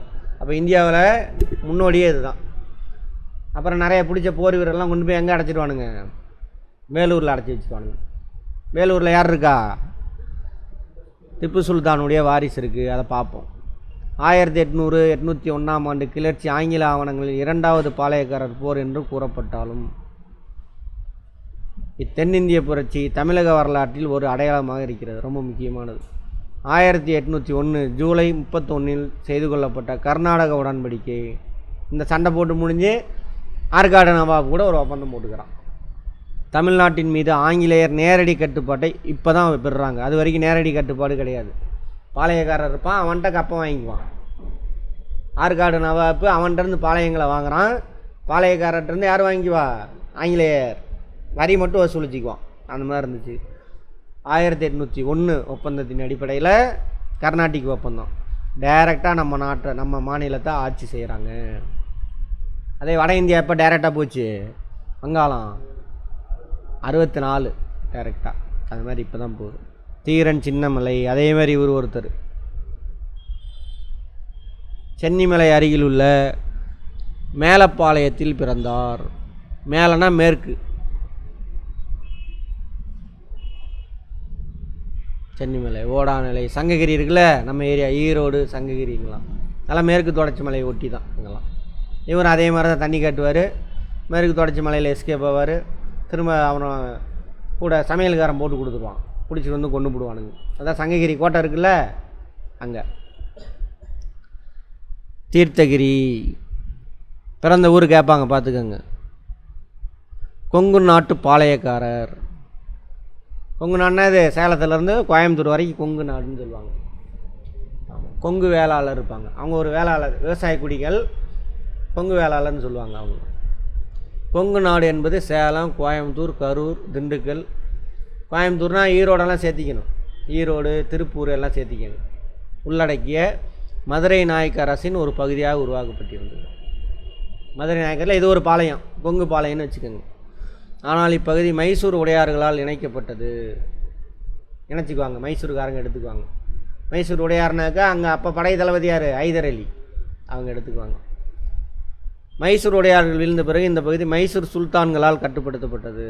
யார் சுல்தான் மைசூரில், ஹைதர் அலி, திப்பு சுல்தான், அவங்க தான். 3 மற்றும் 4ஆம் மைசூர் போர்களுக்கு பிறகு கொங்கு நாடு முழுவதும் ஆங்கிலேயர் வசமானது. நமக்கு இருக்கா, 3வது போர்லேயும் இறங்கி வந்துடுவார் திப்பு சுல்தான், கொஞ்சம் சேலம் இந்த பகுதியெல்லாம் கொடுத்துருவார். அப்புறம் 4வது போரில் டோட்டலாக காலி, கன்றா எல்லாத்தையும் எடுத்துக்குவான், கோயம்புத்தூர்லேருந்து எல்லாத்தையும் எடுத்துக்குவான்னு பார்த்தோம். அதை தான் சொல்கிறாங்க. தீரன் சின்னமலை பிரெஞ்சு இராணுவத்தின் நவீன போர்முறை பயிற்சி பெற்றிருந்தார்.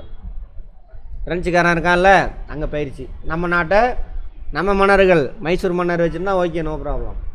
இங்கிலீஷ்காரன் எடுத்துக்கிட்டான். ஸோ அதுக்கு எதிராக என்ன பண்ணுறாரு, சண்டை போடுறார்.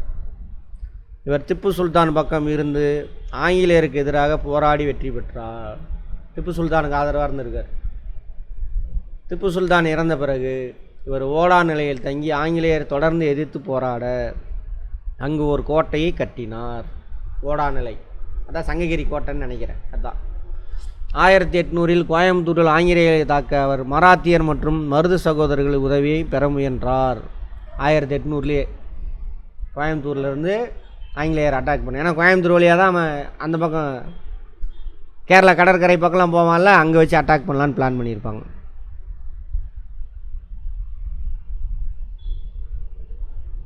கோயம்புத்தூரை தீரன் சின்னமலை மட்டும் அட்டாக் பண்ணுறாரு. அவங்க 2 பேரும் அங்கேயே தடுத்துருவாங்க. மருது சகோதரன் அங்கே வராமல் இந்த பக்கம் தடுத்துருவான். மருது சகோதரன் எங்கே இருக்கான்? அங்கே இருக்கான். இங்கேருந்து வரணும், அவனை இங்கே தடுத்தாச்சு. இதான் கோயம்புத்தூர், இது வழியாக தான் கேரளாவுக்கு போயிடலாம். அப்படி பாலக்காடு கனவாக இருக்கும். நிறையா மராத்தியர்கள், தஞ்சை மராத்தியர்களாக இருக்கும். தஞ்சை அவங்கள கூப்பிட்றாங்க, அவனையும் தடுத்துருவாங்க. அப்போ இவர் மட்டும் என்ன பண்ணுறாரு? கோயம்புத்தூர் அட்டாக் பண்ணுறாரு.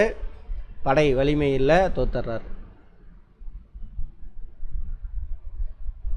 காவேரி, ஓடாநிலை மற்றும் அரச்சலூர் போன்ற இடங்களில் நடைபெற்ற போர்களில் கொரில்லா போர் முறையில் ஆங்கில படையில் தோற்கடித்தார். நோட் பண்ணிக்கோங்க.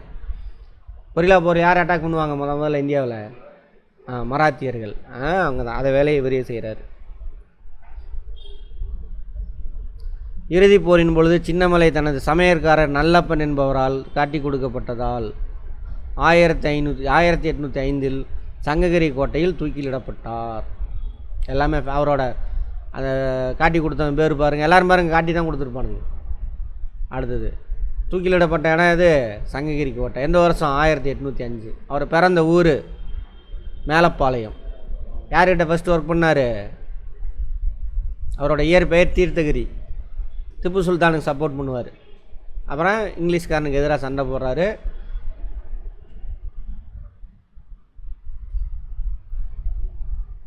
வேலூர் கழகம். பிரேக் எடுத்துக்கலாமா இல்லை முடிச்சிடலாமா? இல்லை வேணாம், பிரேக் எடுத்துக்கோங்க, போயிட்டு வாங்க. புலித்தேவர் தான் ஃபஸ்ட்டு. அப்புறம் 30-40 வருஷம் கழிச்சு தான் வீரபாண்டிய கட்டபொம்மன். சரியா? அவரை கொல்ல போய் தான் மருது சகோதரர்கள் வராங்க. அவங்க திருச்சி புரட்சி. மருது சகோதரர் யாருக்கு சப்போர்ட்டாக வராங்க? வேலுநாச்சியார். வேலுநாச்சியாரோட உதவியாளர் பேர் என்ன? குயிலி. இந்த படம் பார்த்தீங்கன்னா இந்தியன் படத்தில் கடைசியில் போர் முடிய போகும்பொழுது டேங்கர்லாம் வரும். இவனுங்கெல்லாம் உடம்புலலாம் பாம்பை கட்டிக்கிட்டு பற்ற வச்சுட்டு உள்ளே போய் அந்த டேங்கர்லாம் வெடிக்க வைப்பானுங்க. ஆயுத கிடங்கு வெடிப்பா. அது இந்த சீன் தான். அது இந்த ஒரு லேடி கேரக்டர் போட்டு எடுக்க வச்சுருக்கணும். அதுதான் அவனுங்க படம் எடுக்கிறவங்க குரூப். அந்த மாதிரி குரூப் எதுவுங்க உண்மையான வரலாறு வெளியில் காட்ட மாட்டானுங்க. வாஞ்சிநாதன் கேட்டால் அவன் பெரிய சுதந்திர போராட்ட வீரர்னு காட்டியிருப்பானுங்க. அவன் 1ஆம் நம்பர் அயோக்கிய பையன் வாஞ்சிநாதன். சனாதனத்தை எதிர்க்கிறான் இங்கிலீஷ்காரன்னு சொல்லிட்டு அவனை கொண்டு போடுவான் அவன் வாஞ்சிநாதன். கேட்டால் சுதந்திரத்துக்காக பண்ணாங்க. அப்படி கிடையாது. சனாதனம். சனாதனம் என்னது? அந்த ஜாதி கட்டமைப்பு இருக்குல்ல, இந்த தெருவில் இவன் போகக்கூடாது, இந்த தெருவில் இவன் போகக்கூடாது. அதேமாதிரி குற்றாலத்தில் குளிக்கக்கூடாதுலாம் இருக்கும். பிராமணனை தவிர அவனும் குளிக்கக்கூடாது குற்றாலத்தில். அதெல்லாம் அவர் தான் நீக்குவார். அப்புறம் அதேமாரி ஒரு தாழ்த்தப்பட்ட பெண் வந்து பிரசவ வழியில் துடிச்சிக்கிட்டு இருப்பாங்க. அந்த ஆஸ்துரை அவன் கிடையாது, அந்த ஆஸ்துரை அவர் தானே கொள்ளுவார். அந்த அம்மாவை அவன் வண்டியில் தூக்கி போட்டு அக்ரகாரத்து வழியாக எடுத்துகிட்டு போவான். விடமாட்டானுங்க, மறிப்பானுங்க. எல்லாத்தையும் அடித்து துரத்திட்டு இவர் எடுத்துகிட்டு போவார். ஸோ சனாதனத்தை மீறுற அப்படின்னு சொல்லிட்டு தான் அவனை போட்டு தள்ளுவானுங்க. சுதந்திரத்துக்காகலாம் அவர் கிடையாது. அப்போ உண்மையான சுதந்திர போராட்ட ஆளுங்கள்லாம் என்ன பண்ணுறானுங்க வரலாற்றில்? ஆனால் அவனுக்கு தானே அப்போ படித்தானுங்க, எழுதுனானுங்கெல்லாம் அப்படியே எழுதுறது.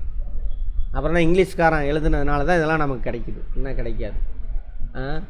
போயிட்டு வாங்க. அப்புறம் ரைட் வீலி பார்த்தோன்னே வேறு யார்? வெள்ளச்சின்னாச்சி யார்? பொண்ணு. வீரபாண்டிய கட்டபொம்மனுடைய தம்பிகள் பேர் என்னது? செவத்தையா. மனைவி பெயர் அந்தம்மா சேர்ந்து சண்டை போடுவோம். அது சொல்ல பாருங்க, ஜக்கம்மா அவங்க. அப்புறமா மருது சகோதரில் யார்? மருது பாண்டின்னு சொல்லுவாங்க. சின்ன மருது. பெரிய மருது பேர் என்ன? அந்த திருச்சி பிரகடனை வெளியிட்ட ஆண்டு 800 1801 முடிச்சிடுவானுங்க. படை எங்கெங்கெல்லாம் எடுத்துகிட்டு வந்தான் எல்லாமே. அதுக்கப்புறம் யாரை பார்த்தோம்? இவங்களுக்கெல்லாம் அப்புறம் வந்தவர் தான் யார்? தீரன் சின்னமலை கொங்கு நாட்டை சேர்ந்தவர். ரைட், போயிட்டு வாங்க.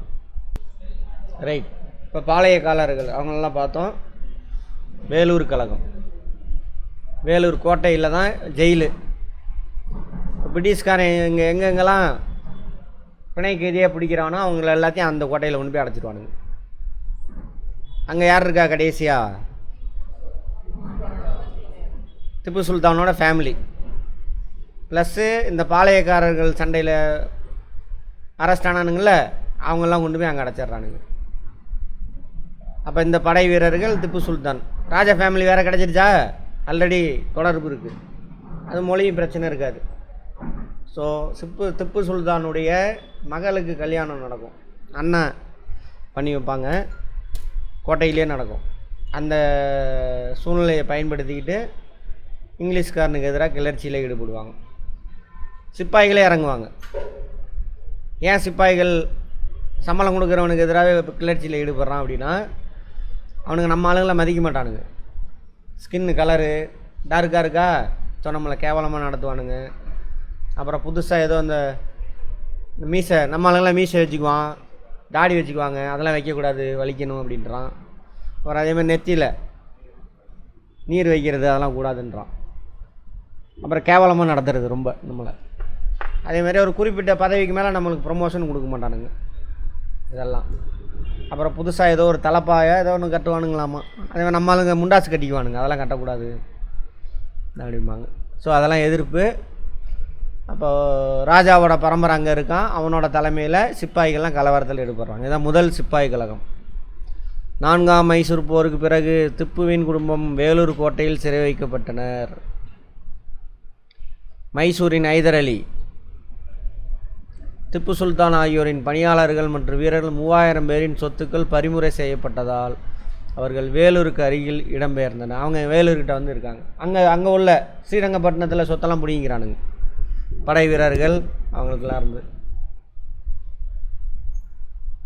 அது ஒரு காரணம். இந்த வேலூர் கோட்டை இது அகலி, கோட்டைக்குள்ள யாரும் வந்துடக்கூடாது அப்படின்னு சொல்லிட்டு முதலையெல்லாம் இருக்குமா அதில். வேலூர் கோட்டையானது பெரும்பாலான இந்திய வீரர்களை கொண்டிருந்தது. அதன் ஒரு பகுதியினர் அப்பொழுது தான் 1800 நடைபெற்ற திருநெல்வேலி பாளையக்கார கிளர்ச்சியில் பங்கு பெற்றவர்களாக இருந்தனர். சரியா? பாளையக்காரர் புரட்சி நடந்ததில் பிடிச்சிருந்து இங்கே அடைச்சி வச்சுருக்கானுங்க. அதேமாதிரி பயிற்சி பெற்ற பணியாளர்கள் எதில் சேர்த்துறானுங்க? ஆங்கில படையில் சேர்த்துறாங்க. பாளையக்காரர்கள்ட்டேருந்து அவங்கள பிடிச்சி அவங்க படையில் சேர்த்திக்கிறானுங்க. தென்னிந்திய கிளர்ச்சியாளர்களின் சந்திப்பு மையமாக இருக்குது. திப்பு ஃபேமிலி, பாளையக்காரர்களுடைய படை வீரர்கள், பாளையக்காரர்கிட்டருந்து சேர்ந்த ஆங்கிலேயர் படையில் சேர்ந்தவங்க எல்லோரும். காவெண்டிஸ் பெண்டிங் அப்படின்னு 1803 சென்னை மாகாண கவர்னர் ஆனார். William Cavendish Bentinck. அவரது காலத்தில் சில கட்டுப்பாடுகள் அறிமுகப்படுத்துகிறாங்க இராணுவத்தில். சென்னை மாகாண படை தளபதி சர் ஜான் கிரடாக், இவர் ஆளுநர், அவர் கீழே படை தளபதி. இவர் சிப்பாயெல்லாம் கட்டாயப்படுத்துகிறார், அவர் சொன்ன ரூல்ஸ் எல்லாம் ஃபாலோ பண்ணு அப்படின்னு சொல்லிட்டு. கலகத்திற்கான காரணம் கடுமையான கட்டுப்பாடுகள், புதிய ஆயுதங்கள், புதிய முறை, சீருடை, எல்லாத்துலேயும் சிப்பாய்களுக்கு புதுசாக இருந்திருக்கு. தாடி மீசையெல்லாம் வைக்கக்கூடாதுன்றான். மீசை யார் வைப்பா? நம்மள மீசை வச்சு முறுக்கிட்டு இருப்பான். தாடி முஸ்லீம் வைப்பான். 2 பேர் தான் இருக்கான் படையில். அப்போ 2 பேருமே பிரச்சனை. சமய அடையாளத்தை நெற்றியில் அணிதல், காதில் வளையம் போடுறது, கடுக்கன், இதெல்லாம் போடக்கூடாது. இதெல்லாம் இன்னும் இருக்குது.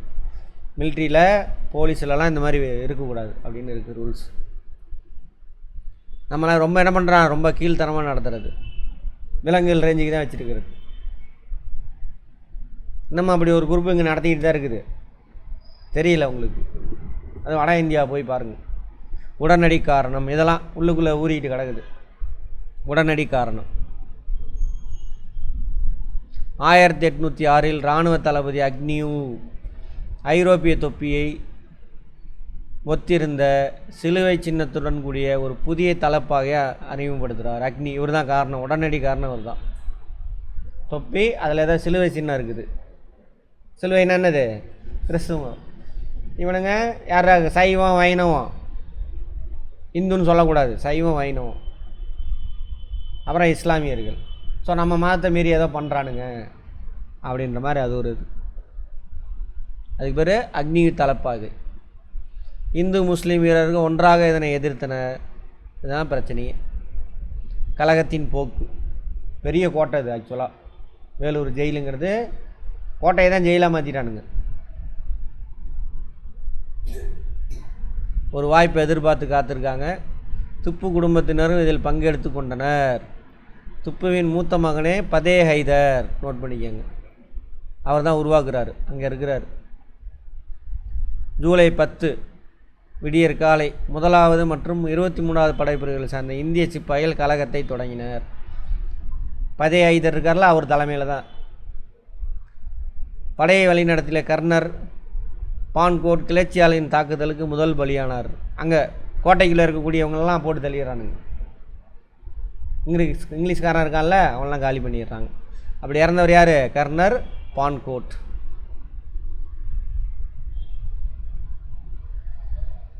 புதிய ஆட்சியாளராக அறிவிக்கிறானுங்க.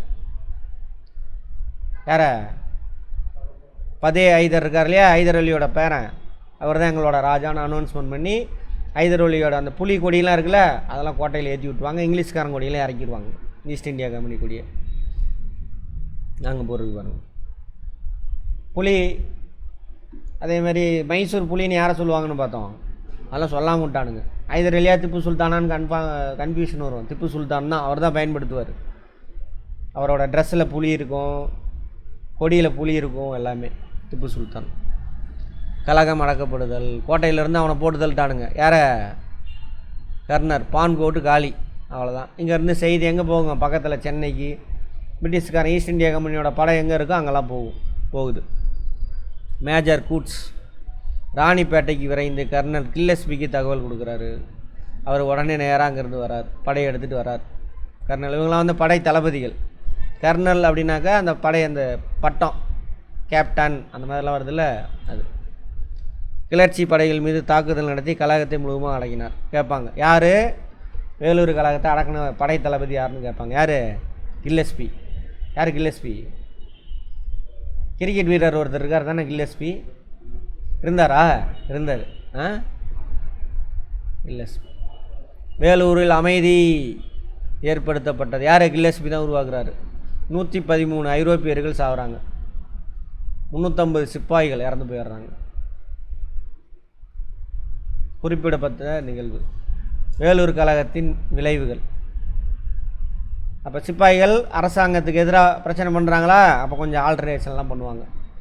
அப்புறம் திப்பு சுல்தானோட ஃபேமிலி எங்கே கொண்டு போய் போட்டுருவானுங்கன்னு பார்த்தோம், வங்காளத்தில் கொண்டு போய் போட்டுருவானுங்க. அங்கேயே இருந்து அப்புறம் என்ன நானும் தெரியாது, அவ்வளோதான். புதிய முறைகள், சீருடை ஒழுங்குமுறை விலக்கி கொள்ளப்பட்டன. வேலூர்லேருந்து கல்கத்தா அங்கே கொண்டு போய் போட்டாங்க. வில்லியம் காவென்டிஷ் பெண்டிங் பணி நீக்கம் செய்யப்பட்டார். யார்? William Cavendish Bentinck. மெட்ராஸில் ஆளுநர் அவர் தான். சரியா? கழகத்தின் தோல்விக்கான காரணம். இந்திய படை வீரர்களை வழிநடத்த சரியான தலைமை இல்லை, சரியாக பிளான் பண்ணலைன்றாங்க. பிரித்தாளும் கொள்கை, அதில் தான் வெற்றி பெறாங்க. இதெல்லாம் பில்டப்பு, நம்மளுக்கு ஐஸ் வைக்கிறானுங்கன்னு அர்த்தம். ஏன்னா இவனுக்கு படையில் இவனுங்கள்ட்ட நம்ம மாற்றதே கிடையாது. வீதி சாவர்கர்மானுங்க. சரியா? இவனெல்லாம் வரலாற்றுக்கு இவனுக்கு சம்மந்தமே கிடையாது. இவன் பேர் எதுக்கு போட்டிருக்கானுங்கன்னு தெரில. சரி, 1806 அதாவது ஆர்எஸ்எஸ் இருக்குல்ல, அதுக்கு முன்னோடி இவன். ஆர்எஸ்எஸோட நோக்கமே என்னது? சனாதனம். சனாதனம்னா என்னது? பிராமண ஆண்களின் ஆதிக்கம். அவன் குலத்தொழிலை செய்யணும், பெண் ஆணுக்கு அடிமை, அதான் சனாதனம். ஒரே லைனில் சொல்லணும்னா அதை இவனுக்கு தான் எழுதி இந்த குரூப்பு தான் ஆர்எஸ்எஸ்க்கே முன்னாடி வந்தான். அவன் பேரை போட்டிருக்கானுங்க. நம்மளுக்கு பிடிக்க வைக்கணுமாமா, நம்மளுக்கு தமிழர்களுக்கு இவனுங்களுக்கு ஆகவே ஆகாது. அதனால் அவன் பேரை நம்மளுக்கு பிடிக்க வைக்கிறதுக்கு அந்த மாதிரி பண்ணியிருக்காங்க.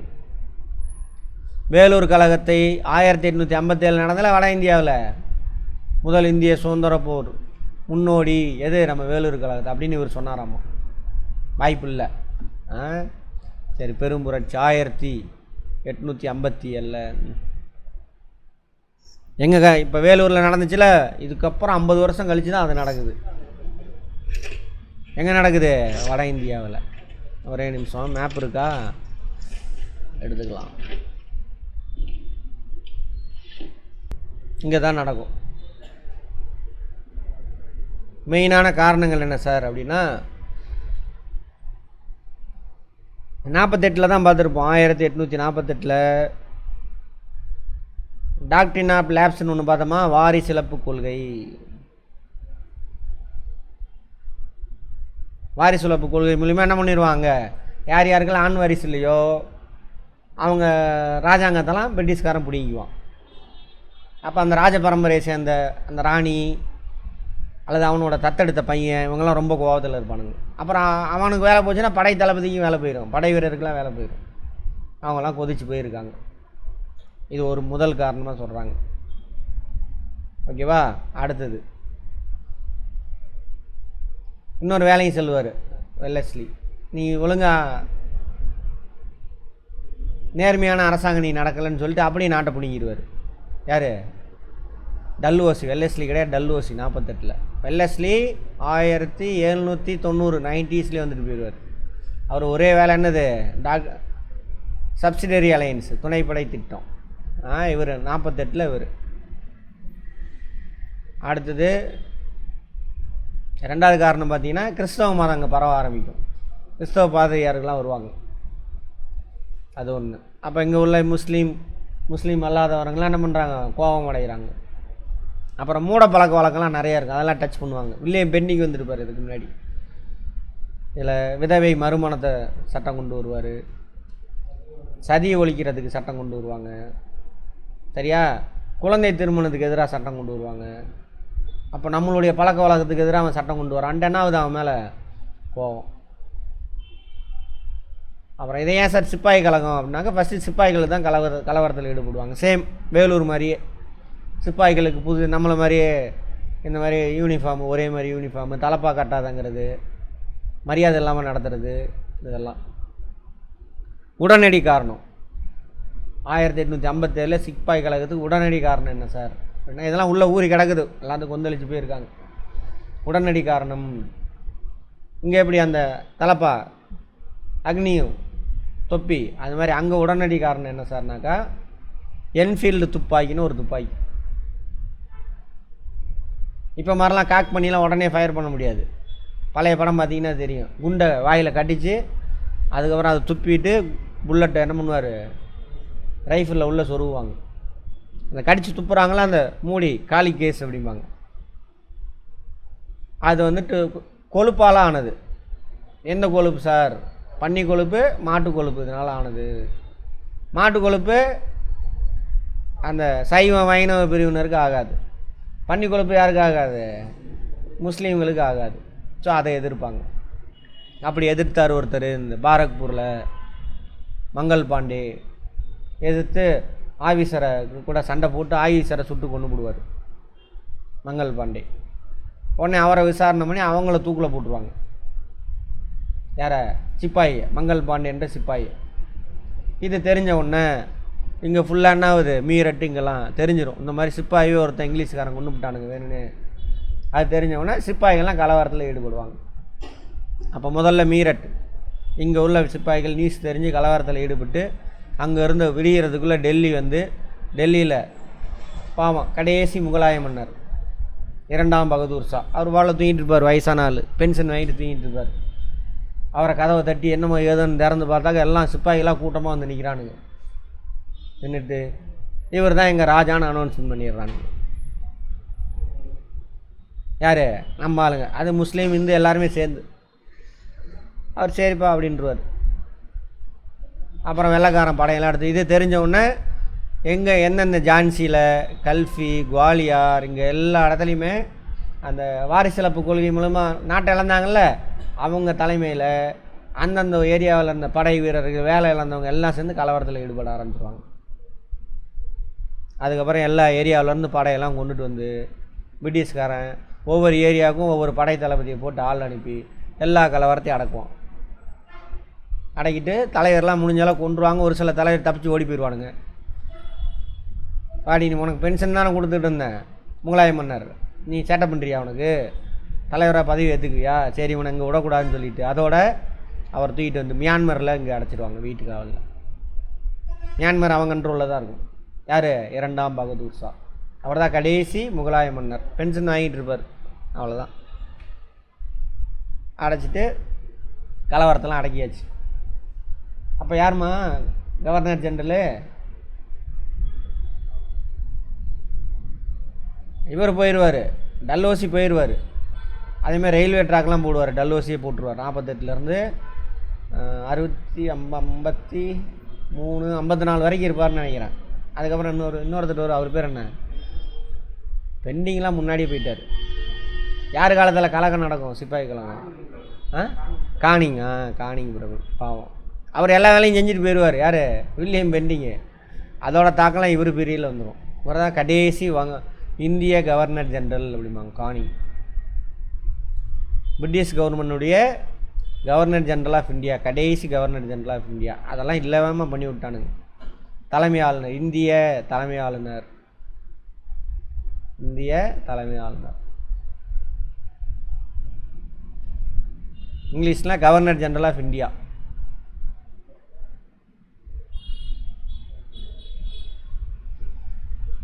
இந்தியா அப்படிம்பாங்க. அவர் பீரியடில் தான் நடக்கும். அப்புறம் கலவரத்தெல்லாம் அடக்கிட்டு அப்புறம் மேலே சொல்லுவாங்க. அதுக்கு முன்னாடியே சொல்லியிருப்பேன், ஈஸ்ட் இந்தியா கம்பெனியை பற்றி புகார் அங்கே போயிட்டே இருக்குன்னு சொல்லியிருப்பேன். ஆமாவா? எங்கே? பிரிட்டிஷ் கவர்மெண்ட்டில் இந்த மாதிரி பண்ணுறாங்க, அந்த மாதிரி பண்ணுறாங்க அப்படின்னு சொல்லிட்டு எல்லா கம்பெனிக்காரனும் கம்ப்ளைண்ட் பண்ணிகிட்டே இருப்பானுங்க. இனிமேல் ஈஸ்ட் இந்தியா கம்பெனி என்ன பண்ணு, எல்லா கம்பெனிக்காரனும் பிஸ்னஸ் மட்டும் இந்தியாவில் பண்ணு, இந்தியாவுக்கான அரசாங்க சட்டம் உருவாக்குறதெல்லாம் நாங்கள் பார்த்துக்குறோம் அப்படின்னு யார் எடுத்துருவா? பிரிட்டிஷ் கவர்மெண்ட்டே எடுத்துக்குவோம். ஈஸ்ட் இந்தியா கம்பெனிக்கிட்டேருந்து அப்போ தான் கொடுக்குறாங்க. 1858 விக்டோரியா பேரறிக்கை. அதிலேருந்து அங்கே பிரிட்டிஷ் பார்லிமெண்ட்டு அங்கே சட்டம் போட்டு இங்கே கொடுத்து விடுவாங்க. இங்கே எப்படி இந்திய தலைமை ஆளுநர் இருந்தார்ல ஈஸ்ட் இந்தியா கம்பெனி இருக்கிற வரைக்கும், இதுக்கு மேலே இந்தியாவுக்கு ஒரு ஹெட் இருப்பார். இப்போ உள்ள பிரைம் மினிஸ்டர் போஸ்ட் மாதிரி. அவர் தான் யார்? வைஸ்ராய், இந்திய வைஸ்ராய். அவர் ஆட்சி செய்வார். பழைய புக்கில் இன்னும் நல்லாயிருக்கும், அதெல்லாம் கெடுத்து நாசம் பண்ணிட்டானுங்க. Viceroy, viceroy of India. வைஸ்ராய்னா என்ன சார் அப்படின்னா ராணியோட பிரதிநிதி அப்படின்னு அர்த்தம். இதெல்லாம் கேள்வி பார்த்துக்கோங்க. சிம்பிளாக கேட்குறதுனா இதை கேட்டுருவாங்க. எதை வேணாலும் கேட்பான், புக்கில் இருக்கிற எந்த வேணாலும் கேட்பான். ராணியின் பிரதிநிதி அப்படின்னு அர்த்தம். Representative of queen. இப்போ நம்ம பார்க்க போகிறது எந்தெந்த இடத்துல யார் தலைமையில் கலவரம் செஞ்சாங்க, யார் தலைமையிலான ஆங்கில படை போய் அவங்கள போய் அடக்குனாங்க, அதான் பார்க்க போகிறோம். அதை கேட்பாங்க. மேட்ச் த ஃபாலோயிங் கேட்கலாம். எந்த வருஷம் இந்த இடத்துல சண்டை நடந்தது, எப்படி முடிவு கொண்டு வந்தாங்க, அதுக்கப்புறம் விளைவு என்ன. இப்போ நம்ம பார்த்ததெல்லாம் விளைவு பார்ப்போம்.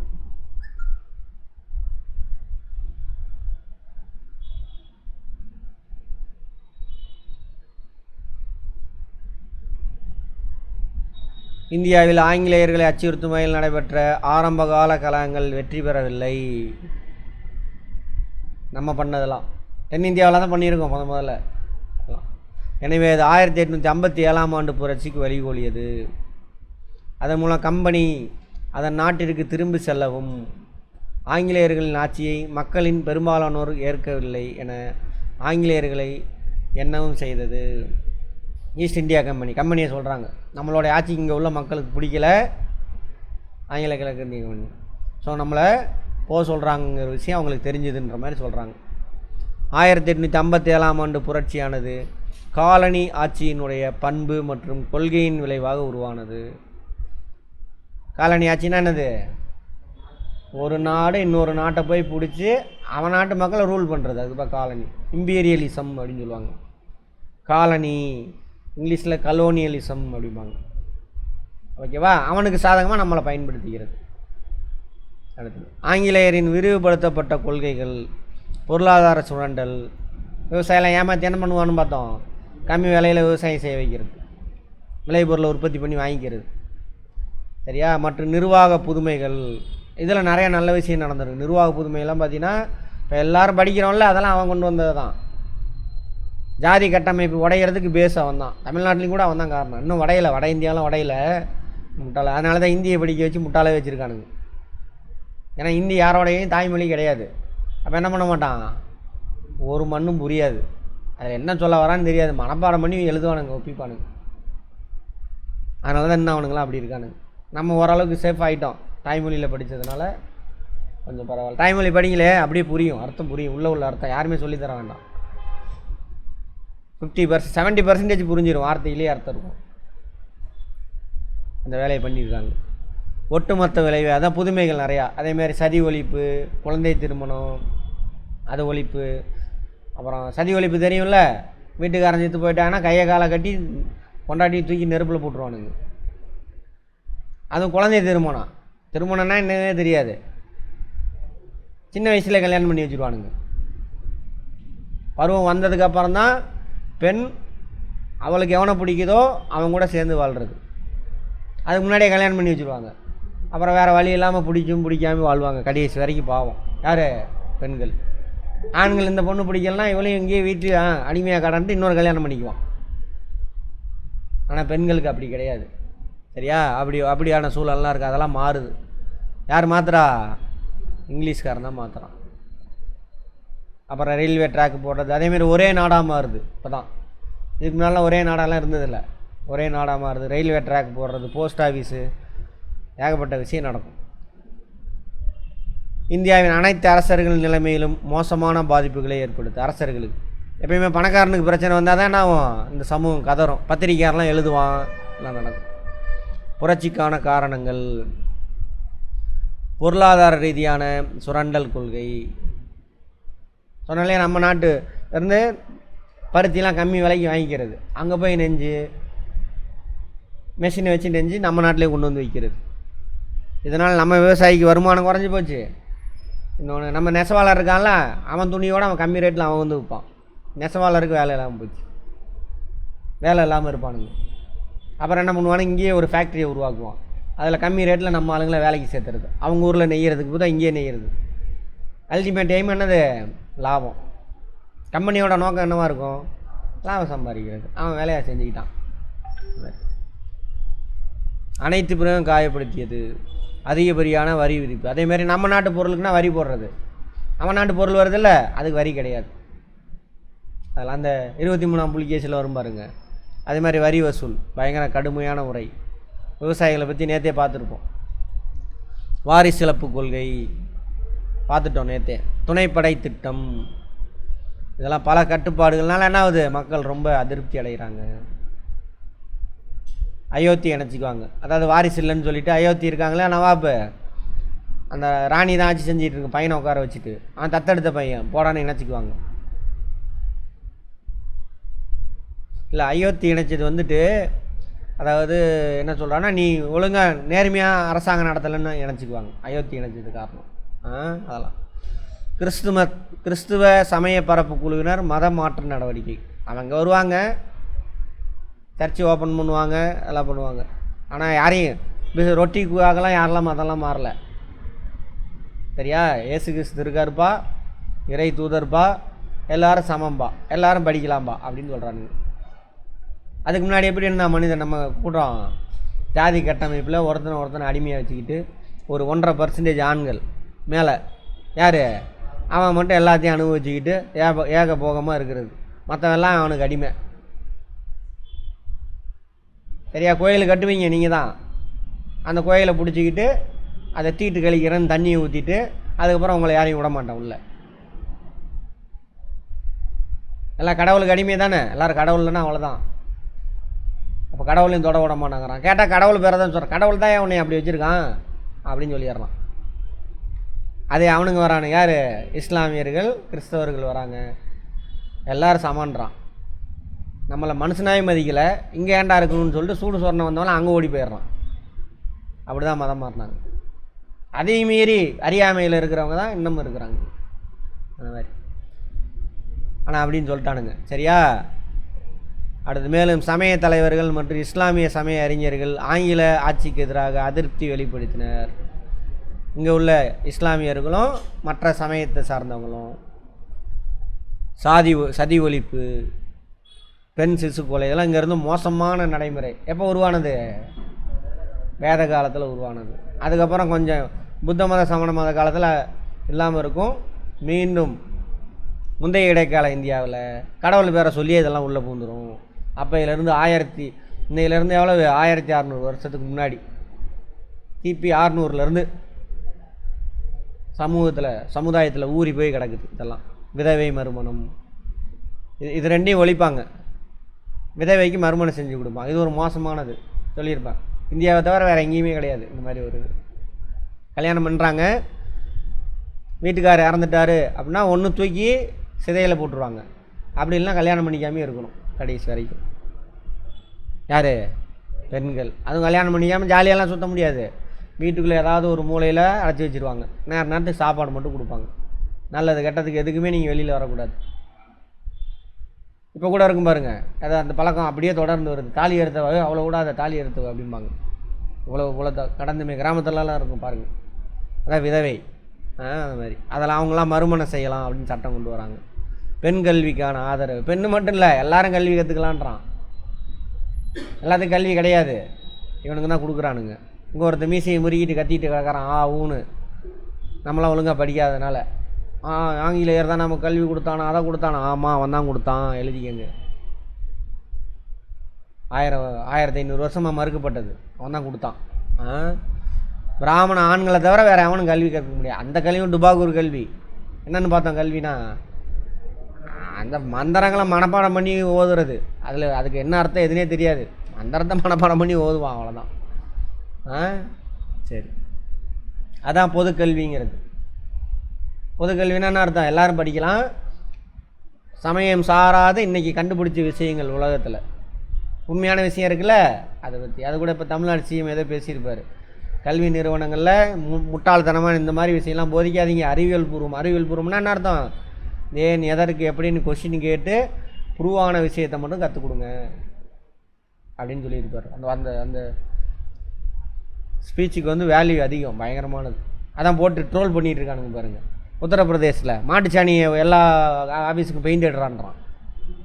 அது அறிவியல் பூர்வமா? இத்தனைக்கும் அவர் ஐஐடியில் படித்த வராமா, டுபாகூர். யார்? அந்த உத்தரப்பிரதேசனுடைய சீஃப் மினிஸ்டர். ஐஐடியில் படித்த என்ன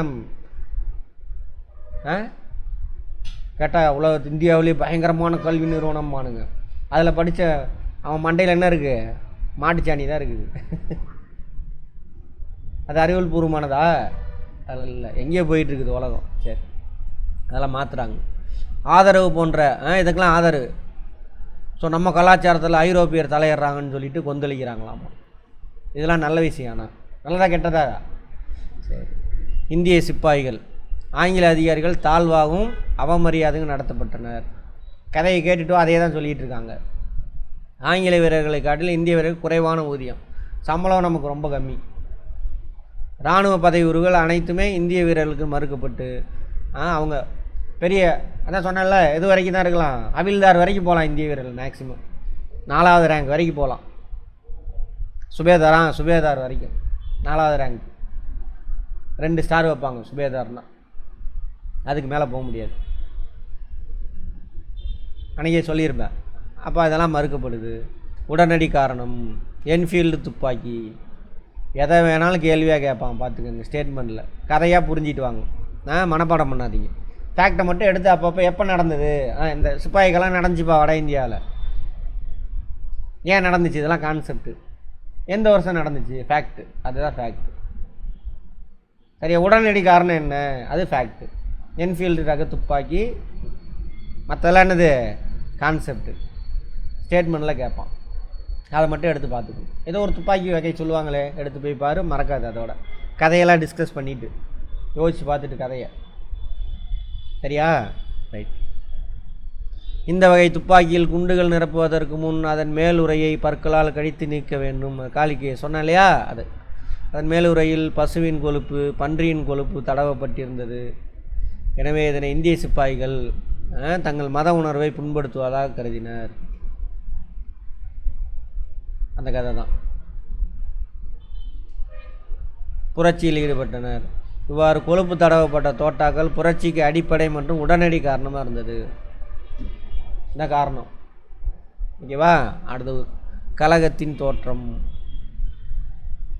மியூட்டினி அப்படிம்பாங்க இங்கிலீஷில், ரயட் அப்படிம்பாங்க. மியூட்டினி ரயட் எல்லாம் 1857 மார்ச் 29ஆம் நாள் பாரக்பூரில், கொல்கத்தா அருகில். அதுதான் மங்கள் பாண்டே இளம் சிப்பாய் கொழுப்பு தடவப்பட்ட துப்பாக்கியை பயன்படுத்த மறுத்து தனது உயர் அதிகாரியை சுட்டு கொன்றார். அதனால் அங்கேயும் பாருங்கள் பட்டக்கட்டெல்லாம் போட்டு ரெடி பண்ணி வச்சுருக்கானுங்க.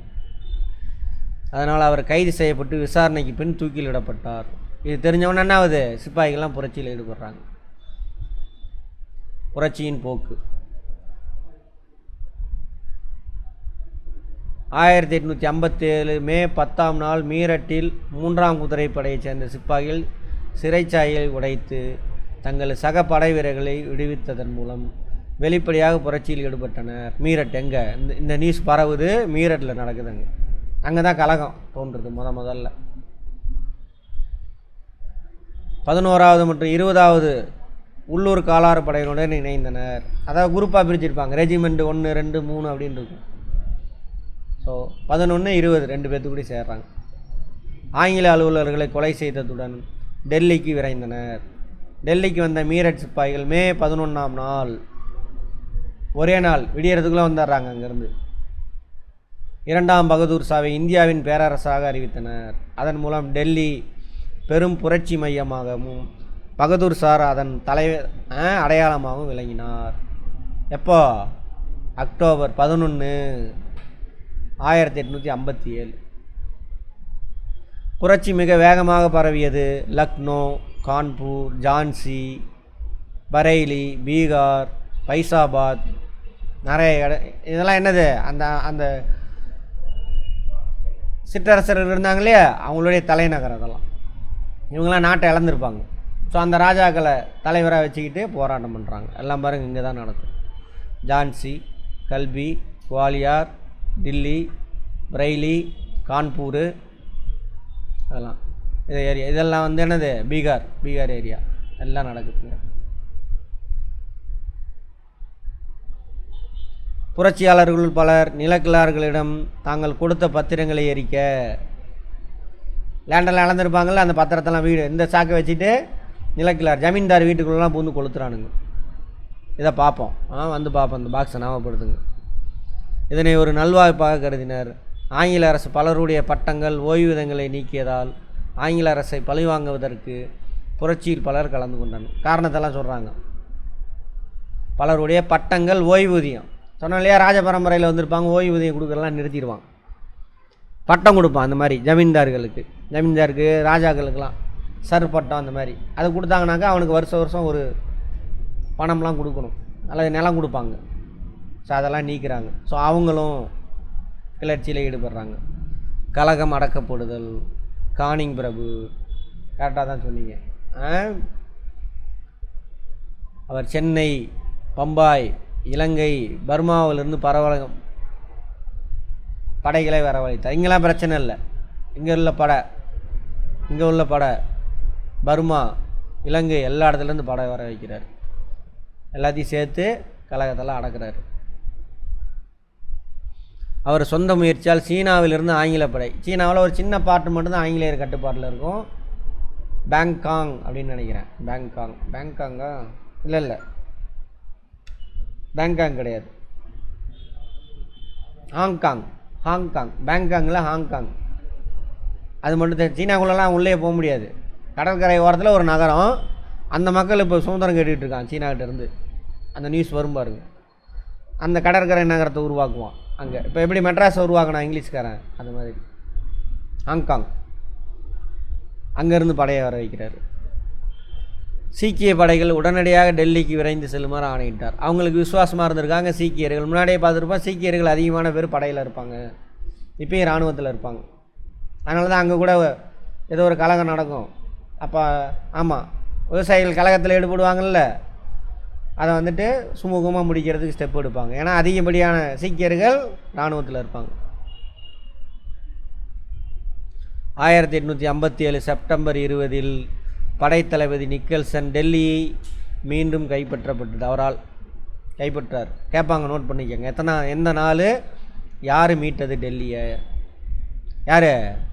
நிக்கல்சன். அதை முடித்த உடனே என்ன பண்ணிடுறாங்க அவரை? இரண்டாம் பகதூர் ஷா ரங்கூனுக்கு நாடு கடத்தப்பட்டார். இங்கேருந்து கடத்திட்டு போய் ரங்கூன்னா பர்மா, பழைய பேர். இங்கே கொண்டு வந்து வீட்டு காவலில் அடைச்சி வச்சுருவாங்க. அங்கேயே இருந்து இறந்துருவார். அவரோட சமாதி கூட அங்கே தான் இருக்குது. அடுத்து கான்பூர். லக்னோ மீட்பு நடவடிக்கையுடன் நெருங்கிய தொடர்பு கொண்டிருந்தது. கான்பூர், லக்னோ. கான்பூர் ஓகேவா? பக்கத்தில் தான் லக்னோ. லக்னோங்கிறது என்னது? உத்தரப்பிரதேசோட தலைநகரா? அதான் கான்பூர், அந்த ஏரியாவில். சர் காலிங் கேம்பல் அவர் தான் கைப்பற்றார். கான்பூரில் புரட்சியை வழிநடத்தி சென்ற நானா சாஹிப் தோற்கடிக்கப்பட்டார். நானா சாஹிப் என்ன பண்ணுறாரு? நேபாளத்தை தப்பிச்சு ஓடிடுவார். அங்கேருந்து அங்கே வழி நடத்தினவர். டெல்லியில் யார்? இரண்டாம் பகதூர் ஷா. கான்பூரில் நானா சாஹிப். அங்கேருந்து தப்பிச்சு அவர் நேபாள், அங்கே ஓடி போயிடுவார். அதோட அவ்வளோதான். போனவர் தான். இமயமலைக்கு மேலே. அடுத்தது அவர் நெருங்கிய நண்பர் தந்தியா தோப் மத்திய இந்தியாவுக்கு தப்பி சென்றார். அவரோட தந்தியா தோப் அவரோட படைத்தலைவர் நெருங்கிய நண்பர். அங்கேருந்து இங்கே ஓடி வந்துடுவார். ஜான்சிக்கு ஓடி வந்துடுறார். அவர் அந்த பக்கம் தெரிச்சுட்டு அப்படி ஓடிடுறாரு நானா சாஹிப். இவர் இந்த பக்கம் ஓடி வந்துடுறார். ஜான்சியில் ராணி இருக்காங்களா, அவங்க சண்டை போட்டுட்டு இருப்பாங்க. அவர் கூட சேர்ந்து இவர் சண்டை போடுவார். அங்கேயே பிடிச்சி 2 பேரையும் போட்டு தள்ளிடுவானுங்க.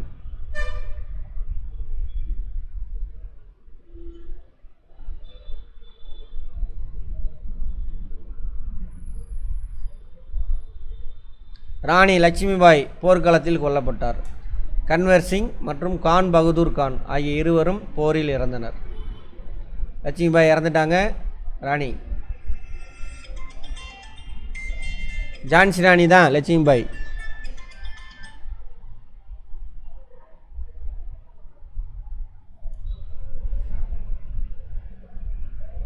அயோத்தியின் பேகம் ஹஸ்ரத் மகால் நேபாளத்தில் மறைந்து வாழும் நிலைக்கு தள்ளப்பட்டார். அயோத்தி பேகம். அயோத்தி இருக்கா? அங்கே இங்கே தான் இருக்கும். இந்த இடத்துல தான் வரும் அயோத்தி. அந்த அம்மா தப்பிச்சு ஓடி போயிடும். முழுவதும் அடக்கப்பட்டது. 1859ஆம் ஆண்டின் இறுதியில் பிரிட்டிஷ் அதிகாரம் மீண்டும் இந்தியா முழுவதும் நிறுவப்பட்டது. 58 அடக்கிடுவாங்க. கழகத்தின் தோல்விக்கான காரணம் இந்த எந்தெந்த ஏரியா, யார் இந்தியா தலைவர்கள் யார், சரியா, அடக்கிய ஆங்கில தளபதிகள் யார். இந்த டேபிள் ரொம்ப முக்கியம், பார்த்துக்கோங்க. இதில் ஒவ்வொன்றும் கேள்வியாக கேட்கலாம். டெல்லியில் அடக்கியவர் யார், டெல்லியில் தலைமை தாங்கியவர் யார் கேட்கலாம். அல்லது மேட்ச் த ஃபாலோயிங்கில் கேட்கலாம். லக்னோ பேகம் ஹஸ்ரத் மகால் தப்பிச்சு ஓடிட்டாங்களா நேபாளுக்கு? ஹென்றி லாரன்ஸ் தான் அடக்குவார். கான்பூரில் நானா சாஹிப் அவர் எங்கே ஓடிடுவார்? நேபாளுக்கு தான் ஓடிடுவார். Sir Colin Campbell. Jhansi Gwalior Tantia Tope இங்கேருந்து தப்பிச்சு வந்தார்ல அவரோட நண்பர் தந்தியா தோப்பு லட்சுமிபாய். ஜான்சி ராணி லட்சுமிபாய். குவாலியார் மத்திய பிரதேசம். ஜென்ரல் ஆக்ரோஸ். பிரைலி Khan Bahadur Khan. Sir Colin Campbell. பாருங்கள் எல்லாமே முஸ்லீம் பேராக தானே இருக்குது. எல்லாமே ஒரு முஸ்லீம் பேர் தான், பெரும்பாலும் முஸ்லீம் தான் இருக்காங்க. அப்போ நாட்டுக்காக சண்டை போட்டவன் யார்? பெரும்பாலும் தலைவர் ராஜாவிலேருந்து எல்லாமே முஸ்லீம்கள் தான். ஆனால் இன்றைக்கி அவங்கள நாட்டை விட்டு துரத்துறானுங்க. ஏன்னா நம்ம ஒழுங்காக வரலாறு படிக்கலை. Bihar Kunwar Singh. William Tyler. Right. கழகத்தின் தோல்விக்கான காரணங்கள். சரியான ஒருங்கிணைப்பு இல்லை, ஒழுக்கம் கட்டுப்பாடு. தடை எடுத்தாலும் அங்கங்கே சண்டை போட்டுக்கிட்டானுங்க. எங்கே இந்திய படை இருக்கு இல்லையா, அங்கே.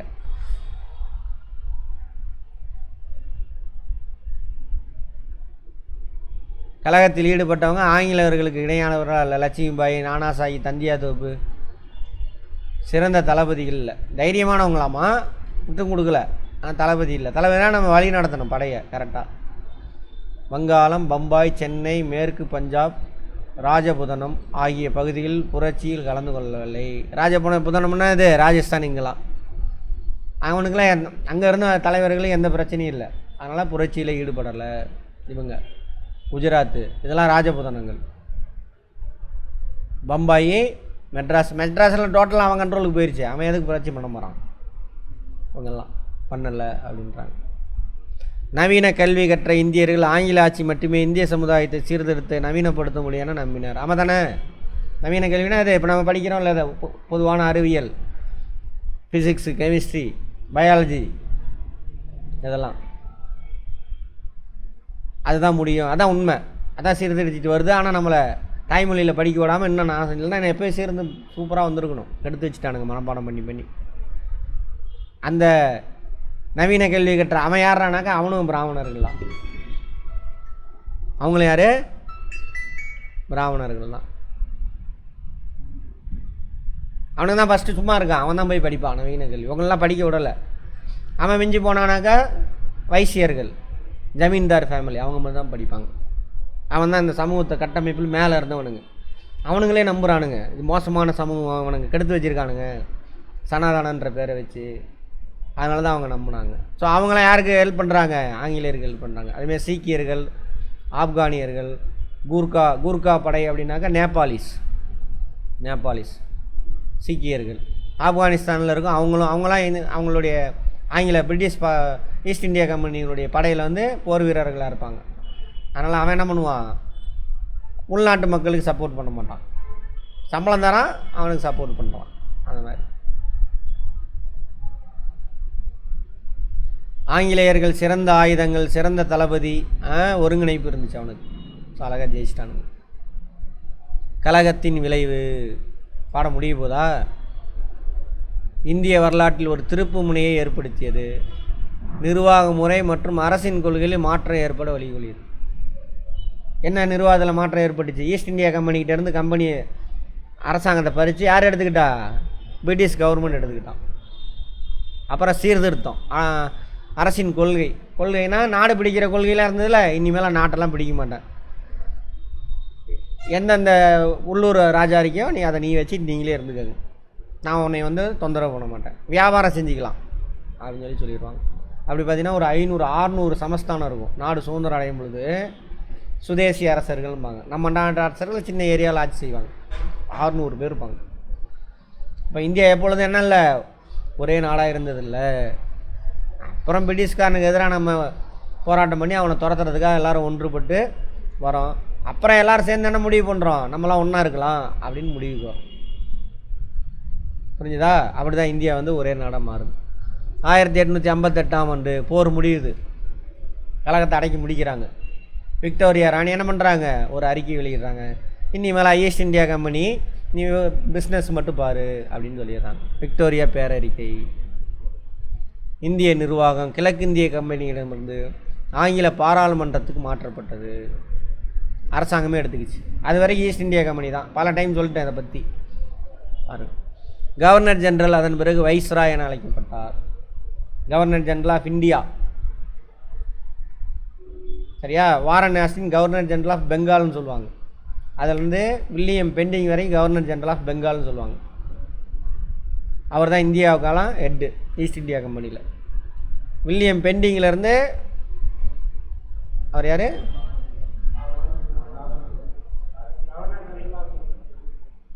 அவர் பேர் என்னமாப்பா? காணிங் பிரபு. அவர் வரைக்கும் வந்து கவர்னர் ஜெனரல் ஆஃப் இந்தியான்னு சொல்லுவாங்க.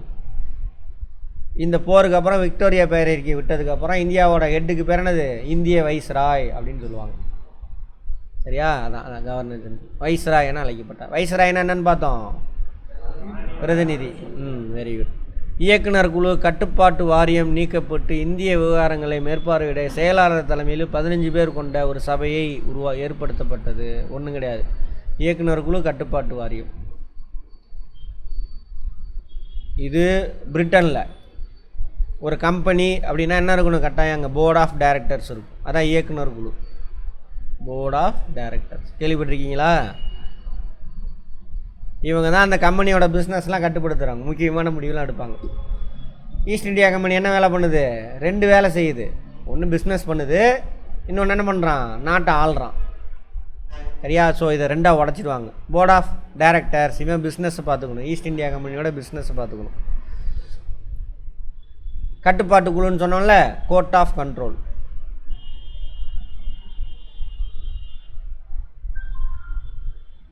கட்டுப்பாட்டு குழு. இவன் வந்துட்டு இந்தியாவில் இருக்கக்கூடிய நிர்வாகத்தை பார்த்துக்கணும். இவங்க 2 குழுவும் எங்கே இருக்கும்? இங்கிலாந்தில் இருக்கும். ஓகேவா? இங்கிலாந்தில் அவங்க கம்பெனியில் இருக்கும். அங்கே இருக்கக்கூடிய பார்லிமெண்ட் சட்டத்தை உருவாக்கி கொடுப்பான். அந்த சட்டத்துக்கு உட்பட்டு இவங்க வந்துட்டு அங்கே இவன் பிஸ்னஸ் பார்ப்பான், இவன் வந்துட்டு இந்தியாவில் நிர்வாகத்தை பார்ப்பான். இப்போ இதான் கலைச்சாச்சு. கலைச்சிட்டு பார்லிமெண்ட்ல என்ன பண்ணுறாங்க, ஒரு செக்ரட்டரி ப்ளஸ் ஒரு கவுன்சிலர், ஒரு கவுன்சில் குழு, ஒரு 5 பேர் கொண்ட குழுன்னு வச்சுக்கோங்க. இந்த 16 பேர் செக்ரட்டரி தலைமையில் ஒரு குழு இருக்கும். இந்த குழு தான் என்ன பண்ணும், இந்தியாவில் என்னென்ன சட்டம்லாம் தேவைன்னு சொல்லிவிட்டு இந்த குழு உருவாக்கி பார்லிமெண்ட்டில் கொடுப்பாங்க. பார்லிமெண்ட்டில் பாஸ் ஆனவுடனே அது நேராக இங்கே கொடுப்பாங்க. இங்கே யார் இருப்பா? வைஸ்ராய் இருப்பார். வைஸ்ராய் அதை இங்கே செயல்படுத்துவார். இந்த நிர்வாக மாற்றம். புரிஞ்சதா? திரும்ப திரும்ப வீடியோ பார்த்து புரிஞ்சுக்கங்க. அதாங்க 15 பேர் கொண்ட ஒரு சபை, அதான் கவுன்சில். அதனால தான் அந்த 58க்கு அப்புறம் 1858க்கு அப்புறம் வந்த சட்டத்தெல்லாம் இந்திய கவுன்சில் சட்டம்பாங்க, கவுன்சில்ஸ் ஆக்ட் அப்படிம்பாங்க. அதுக்கு முன்னாடியெல்லாம் ஈஸ்ட் இந்தியா கம்பெனிக்கு பர்மிஷன் கொடுப்பாங்களா பிரிட்டிஷ் பார்லிமெண்ட்டு, அதுக்கு பேர்லாம் என்னன்னு சொன்னோம், சார்ட்டர்ட் ஆக்ட் அப்படிம்பாங்க, பட்டய சட்டம். கடைசி 53 1853 தான் கடைசி பட்டய சட்டம் கொடுப்பாங்க. என்னது, ஈஸ்ட் இந்தியா கம்பெனிக்கு நீ போய் இந்தியாவை பார்த்துக்க அப்படின்னு கொடுக்குறது. இந்திய இராணுவம் முற்றிலும் மாற்றி அமைக்கப்பட்டது. அதிகப்படியான ஆங்கிலேயர்கள் இராணுவத்தில் பணியமர்த்தப்பட்டனர். இதுக்கு மேலே நிறையா ஆங்கிலேயர் போட்டுறாங்க. ஏன்னா நம்ம ஆளுங்க நிறையா இருக்கிறனால தான் என்னாச்சு, கலவரத்துக்கு வந்தானுங்க. அடுத்தது பிரித்தல் மற்றும் எதிர்த்தாக்குதல் என்ற கொள்கை ஆங்கில இராணுவ கொள்கையில் ஆதிக்கம் செலுத்தியது. பிரித்தாளும் கொள்கை அதான் அவனோட இது.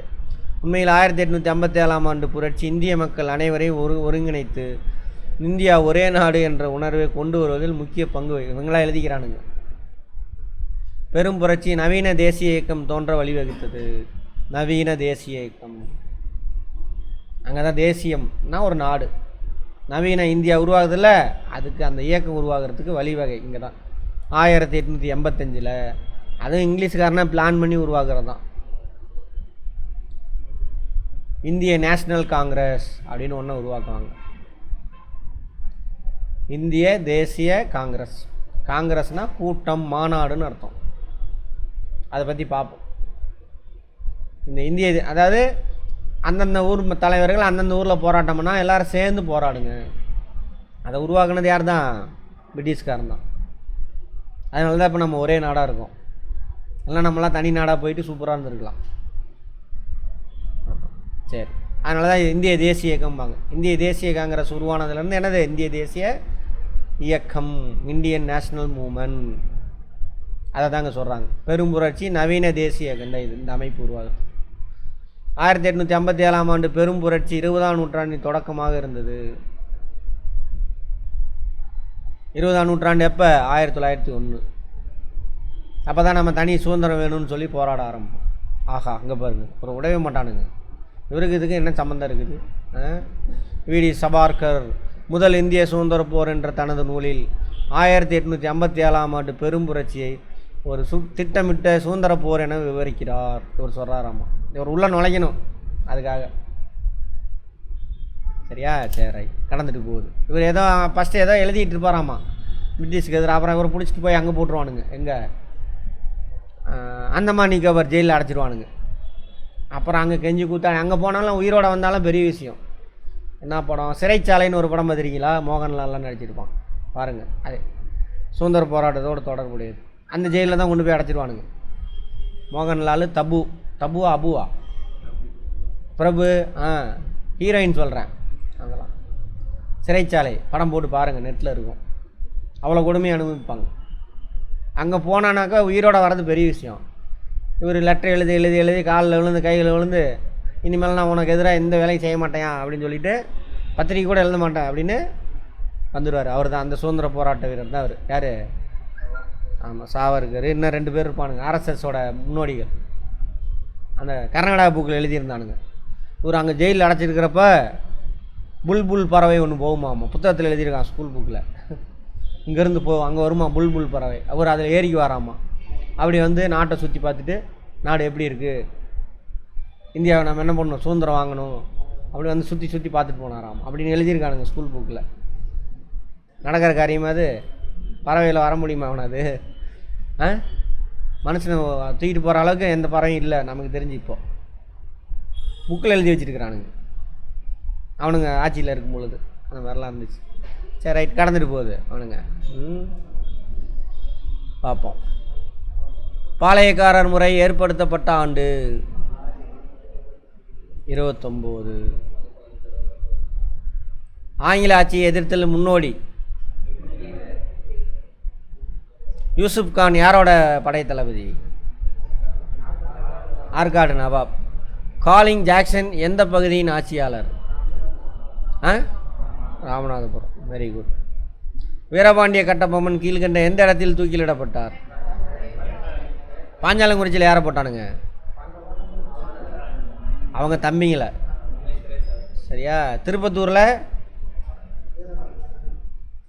வீரபாண்டிய கட்டபொம்மனா? மருது சகோதரர்.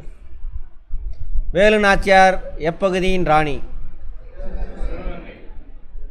திருச்சிராப்பள்ளி பிரகடனம் யாரால் வெளியிடப்பட்டது? மருது பாண்டியர்கள். கீழ்கண்டவர்களுள் தீரன் சின்னமலையோடு தொடர்புடைய பகுதி? ஓடாநிலை. ராணி லட்சுமிபாய் எந்த பகுதியில் ஏற்பட்ட புரட்சியில் வழி நடத்தினார்? மத்திய இந்தியா. ஜான்சி மத்திய இந்தியா தான். கிழக்கு பகுதி பாளையங்கள் டேஷ் கட்டுப்பாட்டின் கீழ் இருந்தது? வீரபாண்டிய கட்டபொம்மன். மேற்கு பாளையம் தான் யார் கட்டப்பகுதியில்? பூலித்தேவர். விஸ்வநாத நாயக்கர் அவரது அமைச்சர் டேஷ் உடன் கலந்தாலோசித்து பாளையக்கார முறையை ஏற்படுத்தினார்? அரியநாதர். ஆமாம், அவங்க தான். ஏன்னா அவங்களுக்கு மட்டும்தான் மூளை இருக்கும், அதுக்காக அதனால் கொண்டு வந்துடுவானுங்க. கட்டபொம்மனின் முன்னோர்கள் டேஷ் பகுதியை சார்ந்தவர்கள்? ஆந்திரா. டேஷ் தமிழர்களால் வீரமங்கை எனவும் தென்னிந்தியாவின் ஜான்சன். இதெல்லாம் நாங்களாம் சொல்லலை, இவனுங்களாம் எழுதிக்கிட்டானுங்க. வீரமங்கை ஓகே. யார்? வேலு நாச்சியார். டேஷ் சிவகங்கையின் சிங்கம்? சின்ன வருது. Very good. 1857ஆம் ஆண்டு புரட்சி டேஷ் என்பவர் முதல் சுதந்திர போர் என விவரிக்கிறார்? சாவர்கர் ஏதோ இருக்கார்.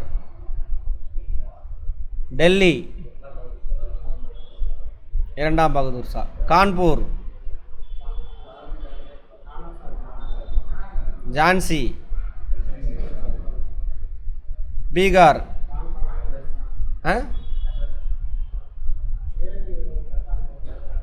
4 5. ஓகேவா? விஜயநகர ஆட்சியாளர்கள் தங்கள் மாகாணங்களில் நாயக்கர்களை நியமித்தனர். சரியா? கரெக்டு தான். நாயக்கர்கள் யாரை நியமித்தாங்க? பாளையக்காரர்கள் நியமித்தாங்க. சிவசுப்பிரமணியம் என்பவர் மருது பாண்டியர்கள் அமைச்சர் ஆவார். யாரோட அமைச்சர்? கட்டபொம்மன். 1799 அக்டோபர் 14ஆம் நாள் கட்டபொம்மன் தூக்கிலிடப்பட்டார். கரெக்டா? கரெக்டு. எந்த இடத்துல? காயத்தார். திப்பு சுல்தானின் மூத்த மகன் பதே ஐதர். கரெக்டு.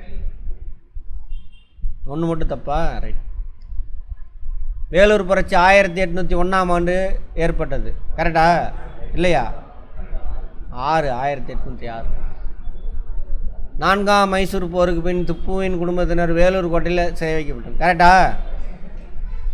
வேலூர் புரட்சியின் போது வில்லியம் பெண்டிங் சென்னையின் ஆளுநராக இருந்தார். அப்படியா? இல்லை, வில்லியம் பெண்டிங்லாம் பின்னாடி தான். ஆங்கிலேயருக்கு எதிரான வேலூர் கழகத்தின் வெற்றி இந்திய வரலாற்றில் ஒரு முக்கியமான நிகழ்வு. சரி, அப்போ 2 4 இருக்கா? சரி, அவ்வளோதான். தவறான இணையை கண்டுபிடிக்கவும். கோபால் நாயகர் திண்டுக்கல் தான். மருது பாண்டியர் எட்டயபுரமா? தப்பு, அதான் தப்பு. கேரளவர்மன் மலபார் கேரளாவில். துண்டாஜி மைசூர். மாறுபட்ட ஒன்றை கண்டுபிடிக்க. திப்பு சுல்தான். இவங்கெல்லாம் யார்? இவங்க ஒரே ஃபேமிலி, 3 பேரும். ஆமாவா? இவர் அங்கே இருக்கார். அவ்வளோதான்.